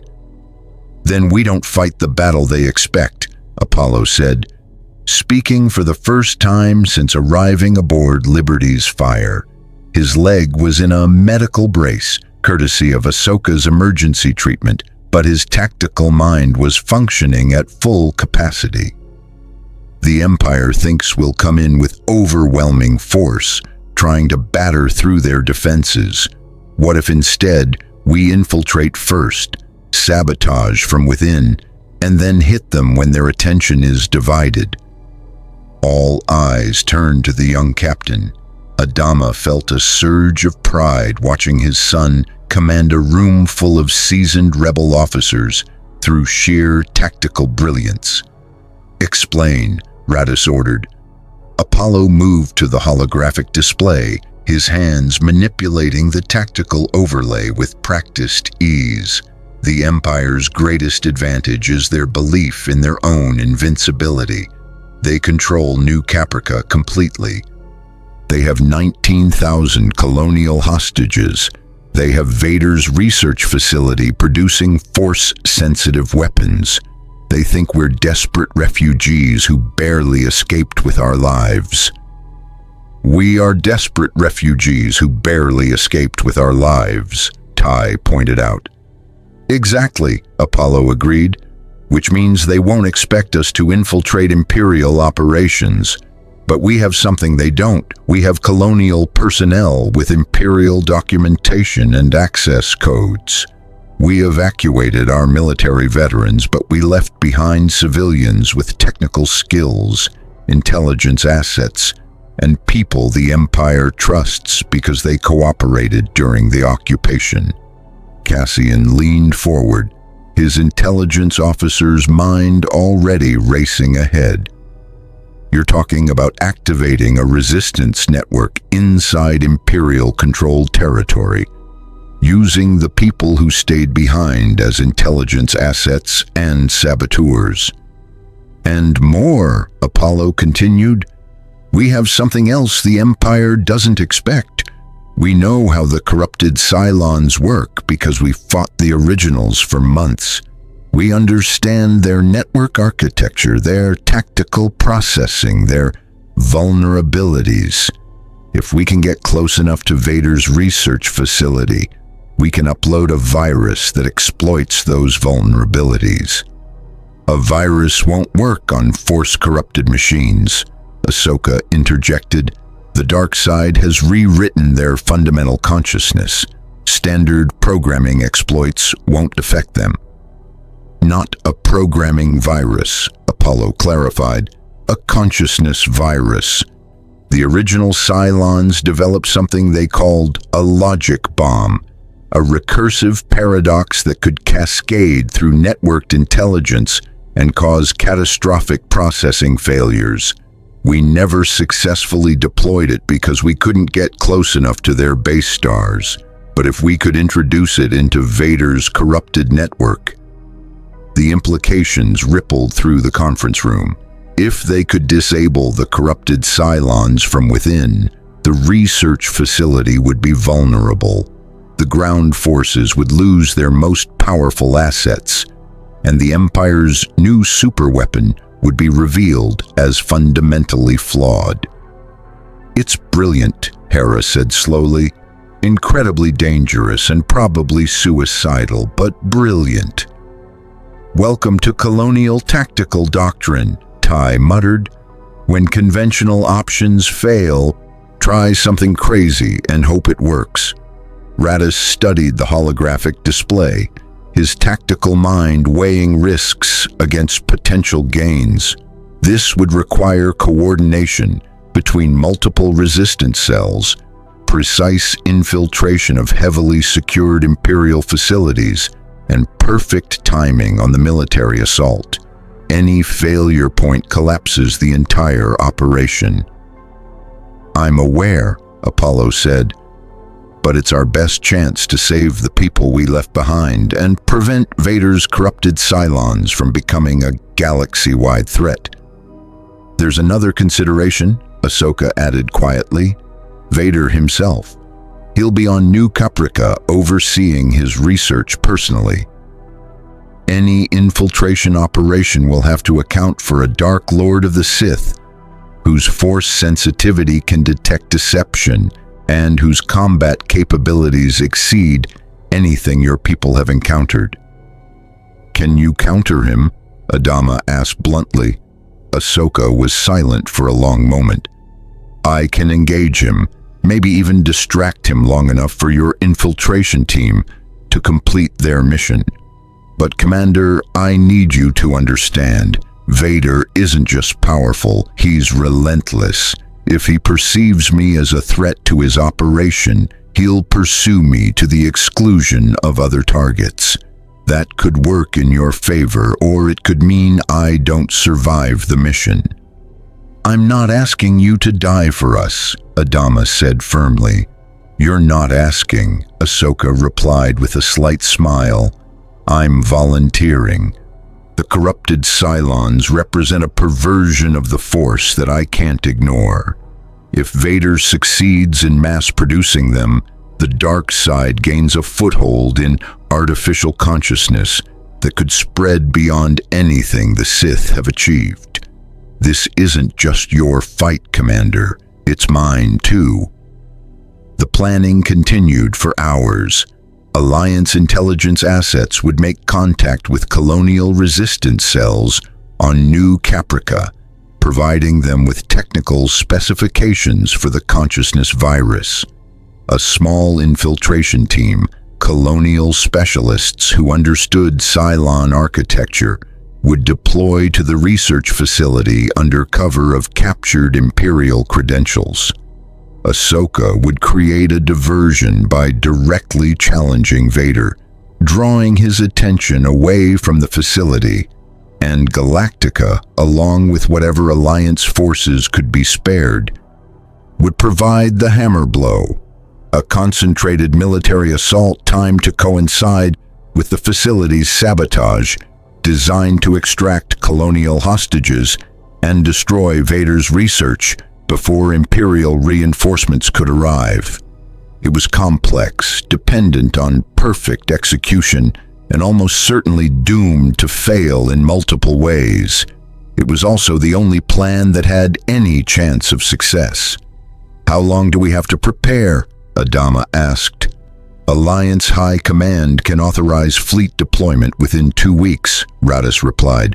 "Longer if we want heavier capital ship support, but longer also gives the Empire more time to fortify." 2 weeks, Adama decided. "We move in 2 weeks. That gives our infiltration team time to establish contact with resistance cells and prepare the facility sabotage, and gives the Empire 2 weeks to torture intelligence out of colonial prisoners," Ty pointed out grimly. "President Roslin won't break," Adama said with absolute certainty. "Whatever the Empire does to her, she won't give them information that compromises our people." On New Caprica, in an Imperial detention facility hastily constructed from Settlement 2's ruins, Laura Roslin sat in a durasteel cell and faced exactly the interrogation Adama had anticipated. Imperial intelligence officers had tried standard techniques first: threats, intimidation, sleep deprivation. When those failed to produce useful intelligence, they escalated. Darth Vader entered her cell on the third day of detention, his mechanical breathing filling the small space like the sound of inevitability. "President Roslin," he said, his modulated voice carrying dark amusement, "you have been resilient, more so than my interrogators anticipated, but resilience has limits." Roslin looked up at the Dark Lord from her seat on the cell's single bench, her presidential dignity intact despite the bruises and exhaustion marking her face. "If you're going to kill me, Lord Vader, please spare me the theatrical buildup. I'm too tired for games." "I am not going to kill you," Vader replied. "You are far more valuable alive, but I am going to demonstrate why continued resistance is futile." He gestured, and the Force gripped her mind with crushing pressure. Roslin gasped as psychic pain, unlike anything she'd experienced, flooded through her consciousness. Not physical torture, something worse. Vader was forcing his way into her thoughts, her memories, her very sense of self. She felt him searching for information about Galactica's location, about Rebel Alliance contacts, about colonial military capabilities, and she fought him with every ounce of will she possessed, compartmentalizing memories, hiding critical intelligence behind mental barriers she didn't even know she could construct. The contest lasted seconds that felt like hours. Then unexpectedly, Vader released her. Roslin collapsed forward, gasping, tears streaming down her face from the psychic violation. "Impressive," Vader said quietly. "Most organic minds break within moments when I probe them directly. You resisted." "Not successfully. I found some useful intelligence, but you resisted longer than trained Imperial officers." "Go to hell," Roslin managed between ragged breaths. "Perhaps I am already there, Madam President, but so are you, and so are the 19,000 colonials whose fate now depends on your cooperation." He produced a datapad, displaying an image that made Roslin's blood run cold.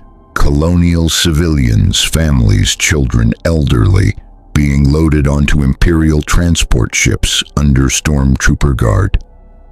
"They are being relocated," Vader explained, "separated, sent to various Imperial labor camps and re-education facilities across the Outer Rim. Within a generation, they will forget they were ever colonial. They will become loyal Imperial citizens, their culture erased, their identity absorbed into the Empire's endless appetite for conformity." "You're monsters," Roslin whispered. "We are efficient," Vader corrected. "The Emperor does not tolerate resistance. Those who cannot be controlled must be broken. Those who cannot be broken must be eliminated. You have chosen to resist, which means your people will pay the price for your defiance." "They already paid the price," Roslin shot back, some of her fire returning. "The Cylons destroyed our civilization. We lost everything, and still we survived. Still we fought. You think Imperial labor camps and cultural suppression will break us? We've endured worse." Vader tilted his head slightly, studying her through the Force. "Yes, you have, which is precisely why the Emperor has authorized a new approach to the colonial problem. If traditional methods cannot break your spirit, perhaps confronting you with the weapons of your own destruction will."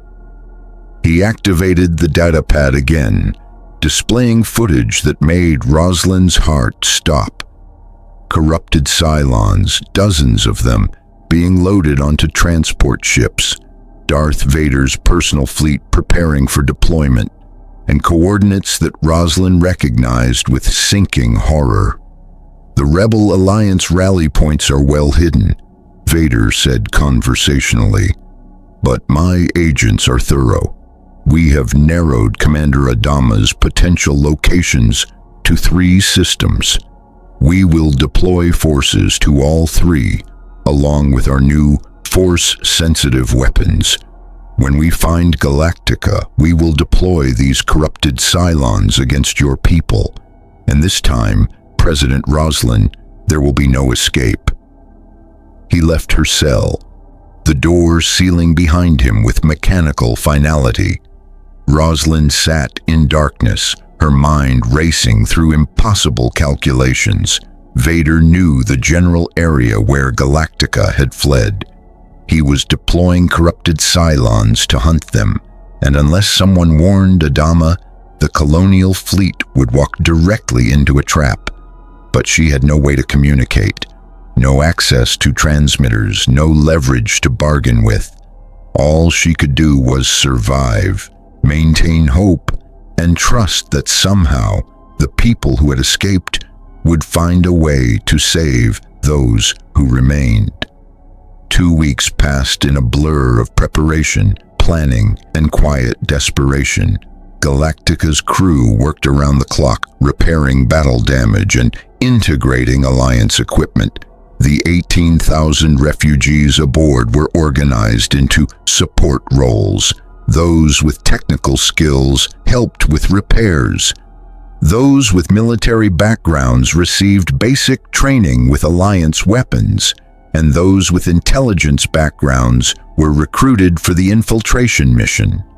Apollo's injury healed enough for him to resume limited duty, and he threw himself into mission planning with the intensity of someone trying to atone for survival when so many hadn't made it off New Caprica. Starbuck recovered from the psychological shock of facing Vader in combat, her cockiness tempered by the recognition that some enemies couldn't be defeated through superior flying alone. And Adama wrestled with the weight of commanding not just colonial forces, but serving as a full partner in Rebel Alliance operations. The galaxy had given them no choice but to choose a side. They had chosen freedom.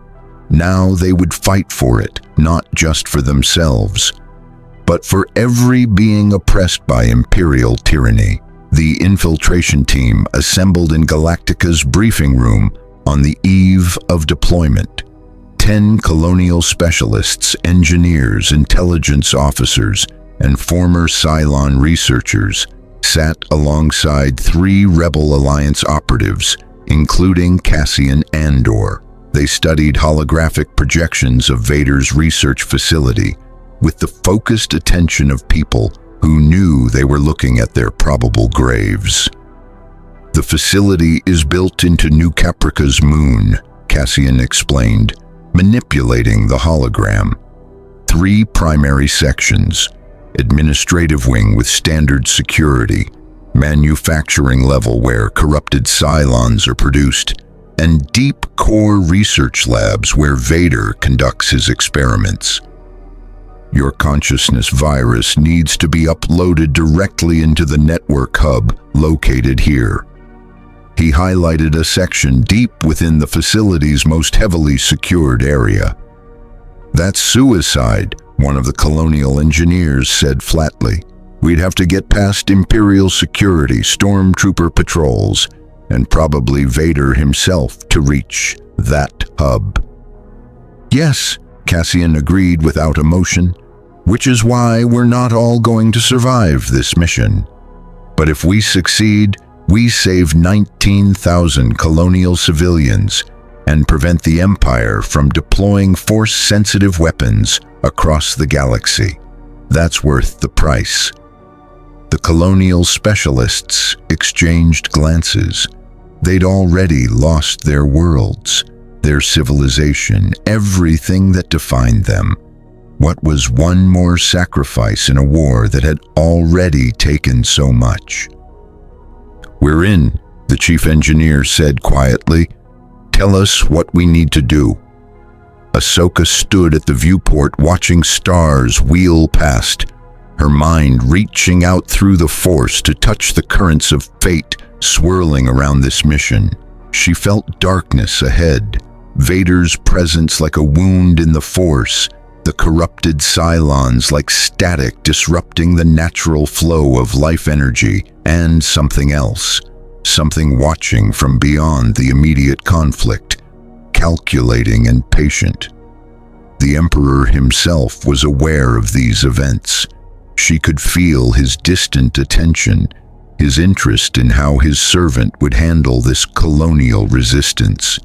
To Palpatine, this was all a game, a test of Vader's capabilities, an experiment in Force corruption of artificial intelligence, an opportunity to demonstrate Imperial might. But to the Colonials and the Rebellion, it was everything. Freedom or slavery, survival or extinction, the future or oblivion. You're going to face him, aren't you? Apollo's voice came from behind her. He'd approached quietly, his injured leg barely slowing him anymore. I have to, Ahsoka replied. If Vader's attention remains on the facility, the infiltration team will be discovered before they can upload the virus. I need to draw him away, make him pursue me. Give your people the opening they need. That's suicide. Possibly, Ahsoka acknowledged. But I've been fighting this war since before you were born, Captain. I've lost everyone I cared about to the Empire's darkness. If I can prevent even one more person from experiencing that loss, the risk is acceptable. Apollo studied the former Jedi, seeing in her the same weary determination he saw in his father. In President Roslin, in every survivor who kept fighting because surrender meant something worse than death. For what it's worth, he said quietly, thank you for saving my life on New Caprica, for fighting alongside us, for treating colonial lives like they matter as much as anyone else in this galaxy. Ahsoka smiled, and for just a moment, the weight she carried seemed to lighten. In my experience, Captain, it's not where you're from that matters. It's what you choose to fight for. And your people have chosen well. The fleet assembled at the rally point's edge. Galactica, 3 Mon Calamari cruisers, a dozen corvettes, and the largest deployment of rebel fighters Alliance High Command could spare. It was a fraction of what they'd need to defeat the Empire in open battle. But it was enough, maybe, to punch through New Caprica's defenses, long enough to extract hostages and destroy a research facility. If everything went perfectly, if the infiltration team succeeded, if Ahsoka could occupy Vader long enough, if the colonial resistance cells on the surface coordinated properly, if Imperial reinforcements didn't arrive too quickly, if. Adama stood in Galactica's CIC, surrounded by his crew, his refugees, and the weight of impossible responsibility. In 6 hours, they would jump to New Caprica. People would die. Maybe everyone would die, but they would die fighting for something that mattered. All ships report ready for combat operations, Duala announced. Then let's go get our people, Adama said quietly, and remind the Empire that colonials don't surrender. We survive, and we fight back. Space folded. The fleet vanished in flashes of blue-white light, and the battle for New Caprica, the battle that would determine whether colonial culture survived or died forever, began. The fleet emerged from hyperspace, on the edge of New Caprica's system, in a coordinated reversion that spoke to weeks of desperate planning. Galactica and her Rebel Alliance companions dropped into real space with weapons already charged, fighters already launching, every crew member at battle stations and ready for the fight that would determine everything. Imperial sensors detected them immediately. Aboard the Star Destroyer Inexorable, now reinforced by 2 additional capital ships and a screen of support vessels. Alarm klaxons shrieked their warnings. Captain Ozzel's face appeared on communication channels, his voice carrying vindictive satisfaction. "So, Commander Adama returns. Lord Vader predicted you would be unable to resist attempting a rescue. How noble, how predictable, how utterly futile." Adama didn't bother responding. Words were meaningless now, only action mattered. The space battle erupted with the familiar fury of turbo-laser fire and starfighter engagements, but this time the colonials and rebels fought with coordinated precision born from shared purpose, while Galactica and the Mon Calamari cruisers engaged the Imperial Star Destroyers in brutal capital ship combat. The infiltration team's stolen Imperial shuttle slipped through the chaos toward New Caprica's moon. On the surface, colonial resistance cells received the signal they'd been waiting for. 3 short bursts on an encrypted channel that meant simply, now. Improvised explosives detonated across Imperial installations. Snipers targeted stormtrooper patrols. And in the detention facilities where 19,000 colonials had been held, Laura Roslin heard the distant thunder of liberation and allowed herself to hope. The infiltration team penetrated Vader's research facility through a maintenance access point that Rebel intelligence had identified from stolen Imperial schematics. Cassian Andor led them through corridors lined with the deactivated forms of corrupted Centurions, dark machines waiting in storage for deployment orders. The colonial engineers fought down visceral terror at seeing their civilization's destroyers transformed into something even worse. "Network hub is 3 levels down," Cassian whispered, checking his scanner. "Security patrols are lighter than expected. Either we're incredibly lucky or it's a trap," one of the colonial specialists finished grimly. "Doesn't matter, we came to do a job." They descended deeper into the facility, passing research labs where Imperial scientists had documented their corruption of Cylon consciousness with clinical precision. The recordings they glimpsed in passing would haunt survivors for years. Mechanical screams as dark side energy rewrote artificial minds. Networked consciousness fracturing and reforming under Vader's will. The birth of something that shouldn't exist. But they had no time for horror. Only mission completion mattered. Above them in the facility's command center, Darth Vader stood before a tactical display showing the space battle and surface fighting. He had indeed anticipated the rescue attempt, had positioned forces accordingly, had prepared the trap that would finally crush colonial resistance and demonstrate to the rebellion the futility of opposing Imperial might. Then Ahsoka Tano walked through the facility's main entrance, her twin lightsabers ignited and her presence in the Force like a beacon of defiant light in the heart of darkness. "Hello, Vader," she called out, her voice carrying through the corridors with Force-enhanced projection. "Remember me. Your old apprentice wants to talk about what you've become."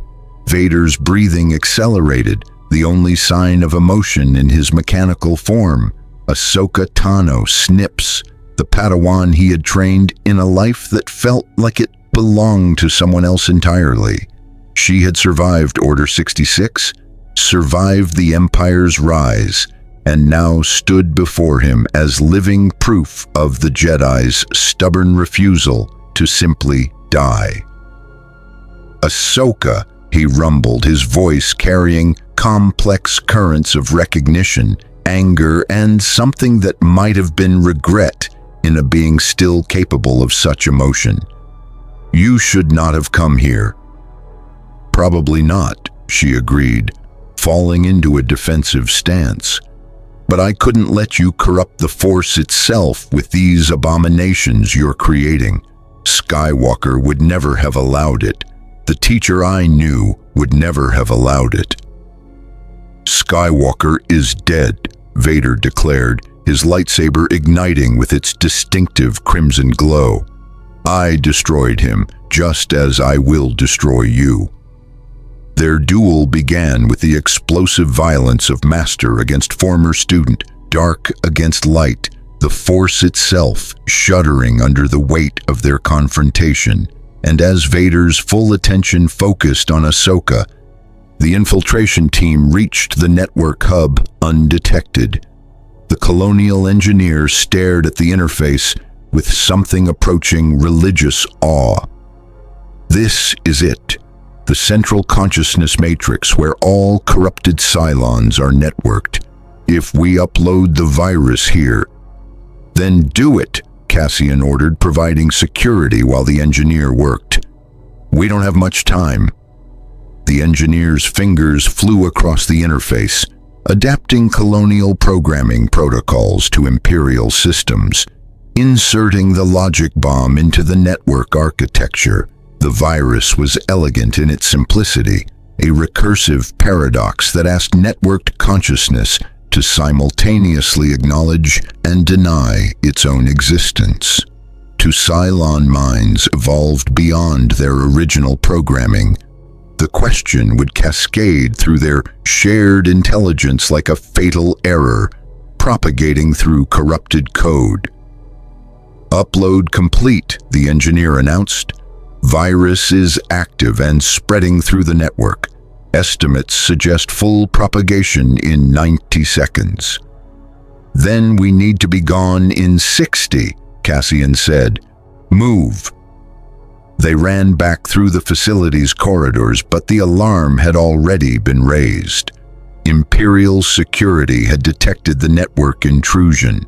Stormtroopers converged from all directions, their blaster fire forcing the infiltration team into cover. We're cut off, one of the rebels shouted. Then we make our stand here, Cassian replied with the calm of someone who had always expected to die on a mission like this. Just need to buy the virus enough time to complete its work. 60 seconds felt like eternity under concentrated blaster fire. Colonial engineers who had never been soldiers found themselves returning fire with captured weapons, their desperation lending them accuracy born from necessity. Cassian fought with the professional efficiency of a rebel intelligence operative who had survived 100 similar situations, each shot precisely placed, each second bought at the cost of Imperial lives. Then, throughout the facility, the corrupted Centurions began to scream. It wasn't sound, machines don't scream, but through the Force, every sensitive being in the facility felt it. The networked consciousness of Vader's corrupted Cylons encountering the logic bomb and fragmenting under its impossible question. Their dark side corruption amplified the cascade, turning what should have been a simple processing error into existential crisis that tore through artificial minds like psychic shrapnel. The Centurions convulsed, their optical sensors flickered and died, and their connection to the dark side, that unnatural bond Vader had forged, shattered like glass under stress, the feedback screaming through the Force with such intensity that even non-sensitives felt the wrongness of machines dying in ways machines shouldn't be able to die. Vader felt it in the midst of his duel with Ahsoka, felt his corrupted army dying, his 8 months of research collapsing, his weapon against the rebellion rendered useless in seconds. The rage that exploded through him was biblical in scope. He turned that rage on Ahsoka with redoubled fury, his blade work becoming a storm of killing strikes that drove her back step by step. She was skilled, disciplined, and fighting for her life. But Vader was powered by the dark side at its most potent: anger, loss, and the absolute need to destroy something, anything to compensate for his failure. "You have cost me greatly, Ahsoka," he snarled, his blade locking against hers with enough force to buckle Durasteel. "I will make you suffer for that cost." "Then you'll have to catch me first," she shot back, disengaging and sprinting toward the facility's hangar bay. "Come on, Vader. I thought you were supposed to be faster than this." The taunt worked. Vader pursued, his massive frame moving with unnatural speed, augmented by the Force. Behind them, the facility began its death spiral. Corrupted Cylons offline, Imperial personnel evacuating, research data being purged to prevent capture. Dr. Valnor transmitted a priority distress call to the Inexorable. The facility was compromised beyond recovery. In orbit, the space battle had reached its critical phase. Galactica's hull was scarred by turbo-laser impacts, but she remained in the fight, her kinetic batteries hammering away at Inexorable's shields with the stubborn persistence that defined colonial warfare.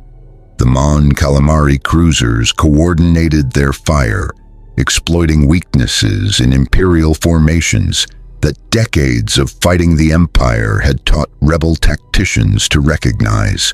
And on the surface, massive Raptor transports descended to extraction points where colonial resistance cells had gathered the former hostages. Laura Roslin stood among her people, watching the chaos of liberation unfold around her. "Madam President," a colonial marine shouted over the noise of nearby explosions, "we need to get you aboard the Raptor now. The Imperials are regrouping." Roslin looked at the crowds, still waiting for extraction. Thousands of faces carrying hope, fear, and desperate faith that their leaders wouldn't abandon them again. "How many more trips can we make?" "Maybe 3 before the Imperials cut off our landing zones entirely." 3 trips, not enough to save everyone. Never enough to save everyone. "Then we prioritize families with children," Roslin ordered, her voice carrying the authority of someone who had made impossible decisions before and would make them again. "And we fight for every second we can get."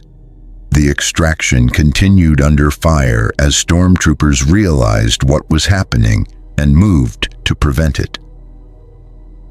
But colonial resistance fighters, armed now with captured Imperial weapons and the desperate courage of people protecting their last chance at freedom, held the perimeters just long enough. Above them, Ahsoka's fighter, a commandeered Imperial shuttle, screamed away from the moon's surface with Darth Vader in pursuit.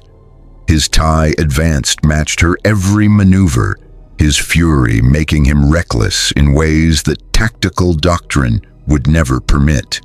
"Galactica, this is Ahsoka," she transmitted. "I've got Vader's full attention. Now would be a good time to finish this and get out." "Acknowledged," Adama's voice came back. "All ships prepare for final extraction.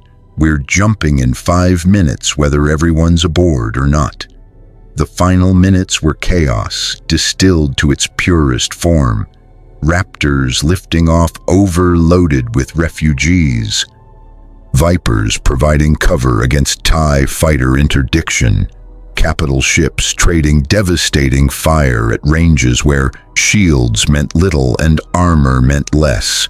And through it all, the knowledge that time was running out. "All evacuation craft have returned," Duala finally announced. "We're reading 14,300 evacuees aboard various ships. That's everyone we could reach before the Imperials closed the landing zones." 14,000 saved, 5,000 still trapped on New Caprica, scattered or captured before extraction could reach them. Another brutal calculation, another impossible choice made real. "Jump!" Adama ordered, his voice hollow with the weight of those left behind. "All ships, execute emergency jump, now." Space folded. Galactica and the rebel fleet vanished from New Caprica's orbit, leaving behind a burning research facility, thousands of offline corrupted Cylons, and 5,000 colonial souls whose fate would be determined by imperial mercy that everyone knew wouldn't come. Ahsoka continued to lead Vader on a chase through the system's outer reaches, her fighter dancing through asteroid fields and sensor shadows. She had no intention of actually fighting him to the death. That served no purpose. She just needed to keep him occupied long enough for the evacuation to complete. "You cannot run forever, Ahsoka," Vader's voice crackled over the comm. "I will find you. I will make you pay for this interference." "Maybe," she replied, her fighter executing a hard turn that brought her within range of the Alliance rendezvous point. "But not today, Anakin, not today." She jumped to hyperspace, her signature in the Force vanishing as dimensional barriers closed behind her. Vader pursued, but the trail was already cold. Ahsoka Tano had escaped, the Colonials had escaped, and his research facility lay in ruins. The Dark Lord returned to the inexorable in silence, his breathing the only sound on a bridge where no one dared speak. Captain Ozzel stood at rigid attention, awaiting judgment for a failure that wasn't entirely his fault, but would certainly be punished as such. "Prepare a full report for the Emperor," Vader finally said, his voice carrying deadly calm. "The colonial resistance has been temporarily successful, but they have made themselves permanent enemies of the Empire. I want every ship in this sector searching for Galactica. I want bounties posted for colonial personnel. And I want the remaining prisoners interrogated until we have actionable intelligence on Rebel Alliance positions." "Yes, my lord," Ozzel managed. Vader turned to gaze out at the stars, his mind already calculating next moves, planning retribution, preparing the slow, methodical destruction of everyone who had defied him this day. The Colonials had won a battle, but the war was far from over. At the Rebel Alliance rally point, Galactica and her fleet arrived to scenes of reunion, grief, and exhausted relief. Families found each other again. Others learned their loved ones hadn't made it aboard the evacuation flights. Laura Roslin embraced William Adama, both leaders too weary for words, but finding comfort in shared survival. 32,314 colonial souls had survived the Empire's occupation. 5,000 remained behind, their fates unknown. It was victory and defeat intertwined, liberation and loss measured in equal proportion. In Galactica's observation deck, Apollo stood beside Ahsoka, both watching the refugee ships settling into formation around the Battlestar. "We saved most of them," Apollo said quietly. "That's supposed to feel like winning." "In wars like this," Ahsoka replied, "you measure victory by how much you didn't lose. You saved 32,000 people from slavery or worse. You destroyed a weapon that could have changed the entire war, and you proved the Empire isn't invincible. That's worth celebrating, even as you mourn those who didn't make it. The Empire will come after us now. Vader won't stop." "No," Ahsoka agreed, "he won't. But you're not alone anymore. You have the rebellion. You have allies who understand what you're fighting for. And you have something Vader lost long ago. You have hope that the future can be better than the past." Below them, in Galactica's CIC, Adama received a transmission from Alliance High Command. Admiral Radis's face appeared on the display, carrying news that would reshape everything. Commander Adama, on behalf of the Alliance to restore the Republic, I am authorized to extend formal membership to the colonial fleet. You've proven your commitment to freedom and your capability in combat. We would be honored to call you allies in this fight against the Empire. Adama looked around his CIC, at his crew who had followed him through genocide and dimensional barriers, at the tactical displays showing ships carrying the last of his civilization, at the future that had once seemed impossible, but now stretched uncertain and dangerous ahead. Admiral Radis, he replied, the colonial fleet accepts. We came to this galaxy looking for safety. We found something better. We found a cause worth fighting for. The Rebel Alliance had gained a Battlestar, 30,000 refugees with skills and determination, and warriors who understood that some things were worth more than survival. The Empire had gained enemies who would never stop fighting, never surrender, never forget what tyranny cost. And across the galaxy, on 1,000 worlds where beings suffered under imperial oppression, the story began to spread of survivors from another universe who chose freedom over safety, of a Battlestar that defied Darth Vader himself, of hope that no matter how dark the night, resistance was always possible. The colonial fleet's journey through the Star Wars galaxy had transformed from desperate flight into purposeful rebellion. They had lost their homes, their worlds, their civilization, but they had found something worth building again. A future where freedom mattered, where tyranny could be resisted, where even the smallest flame of hope could illuminate the darkness.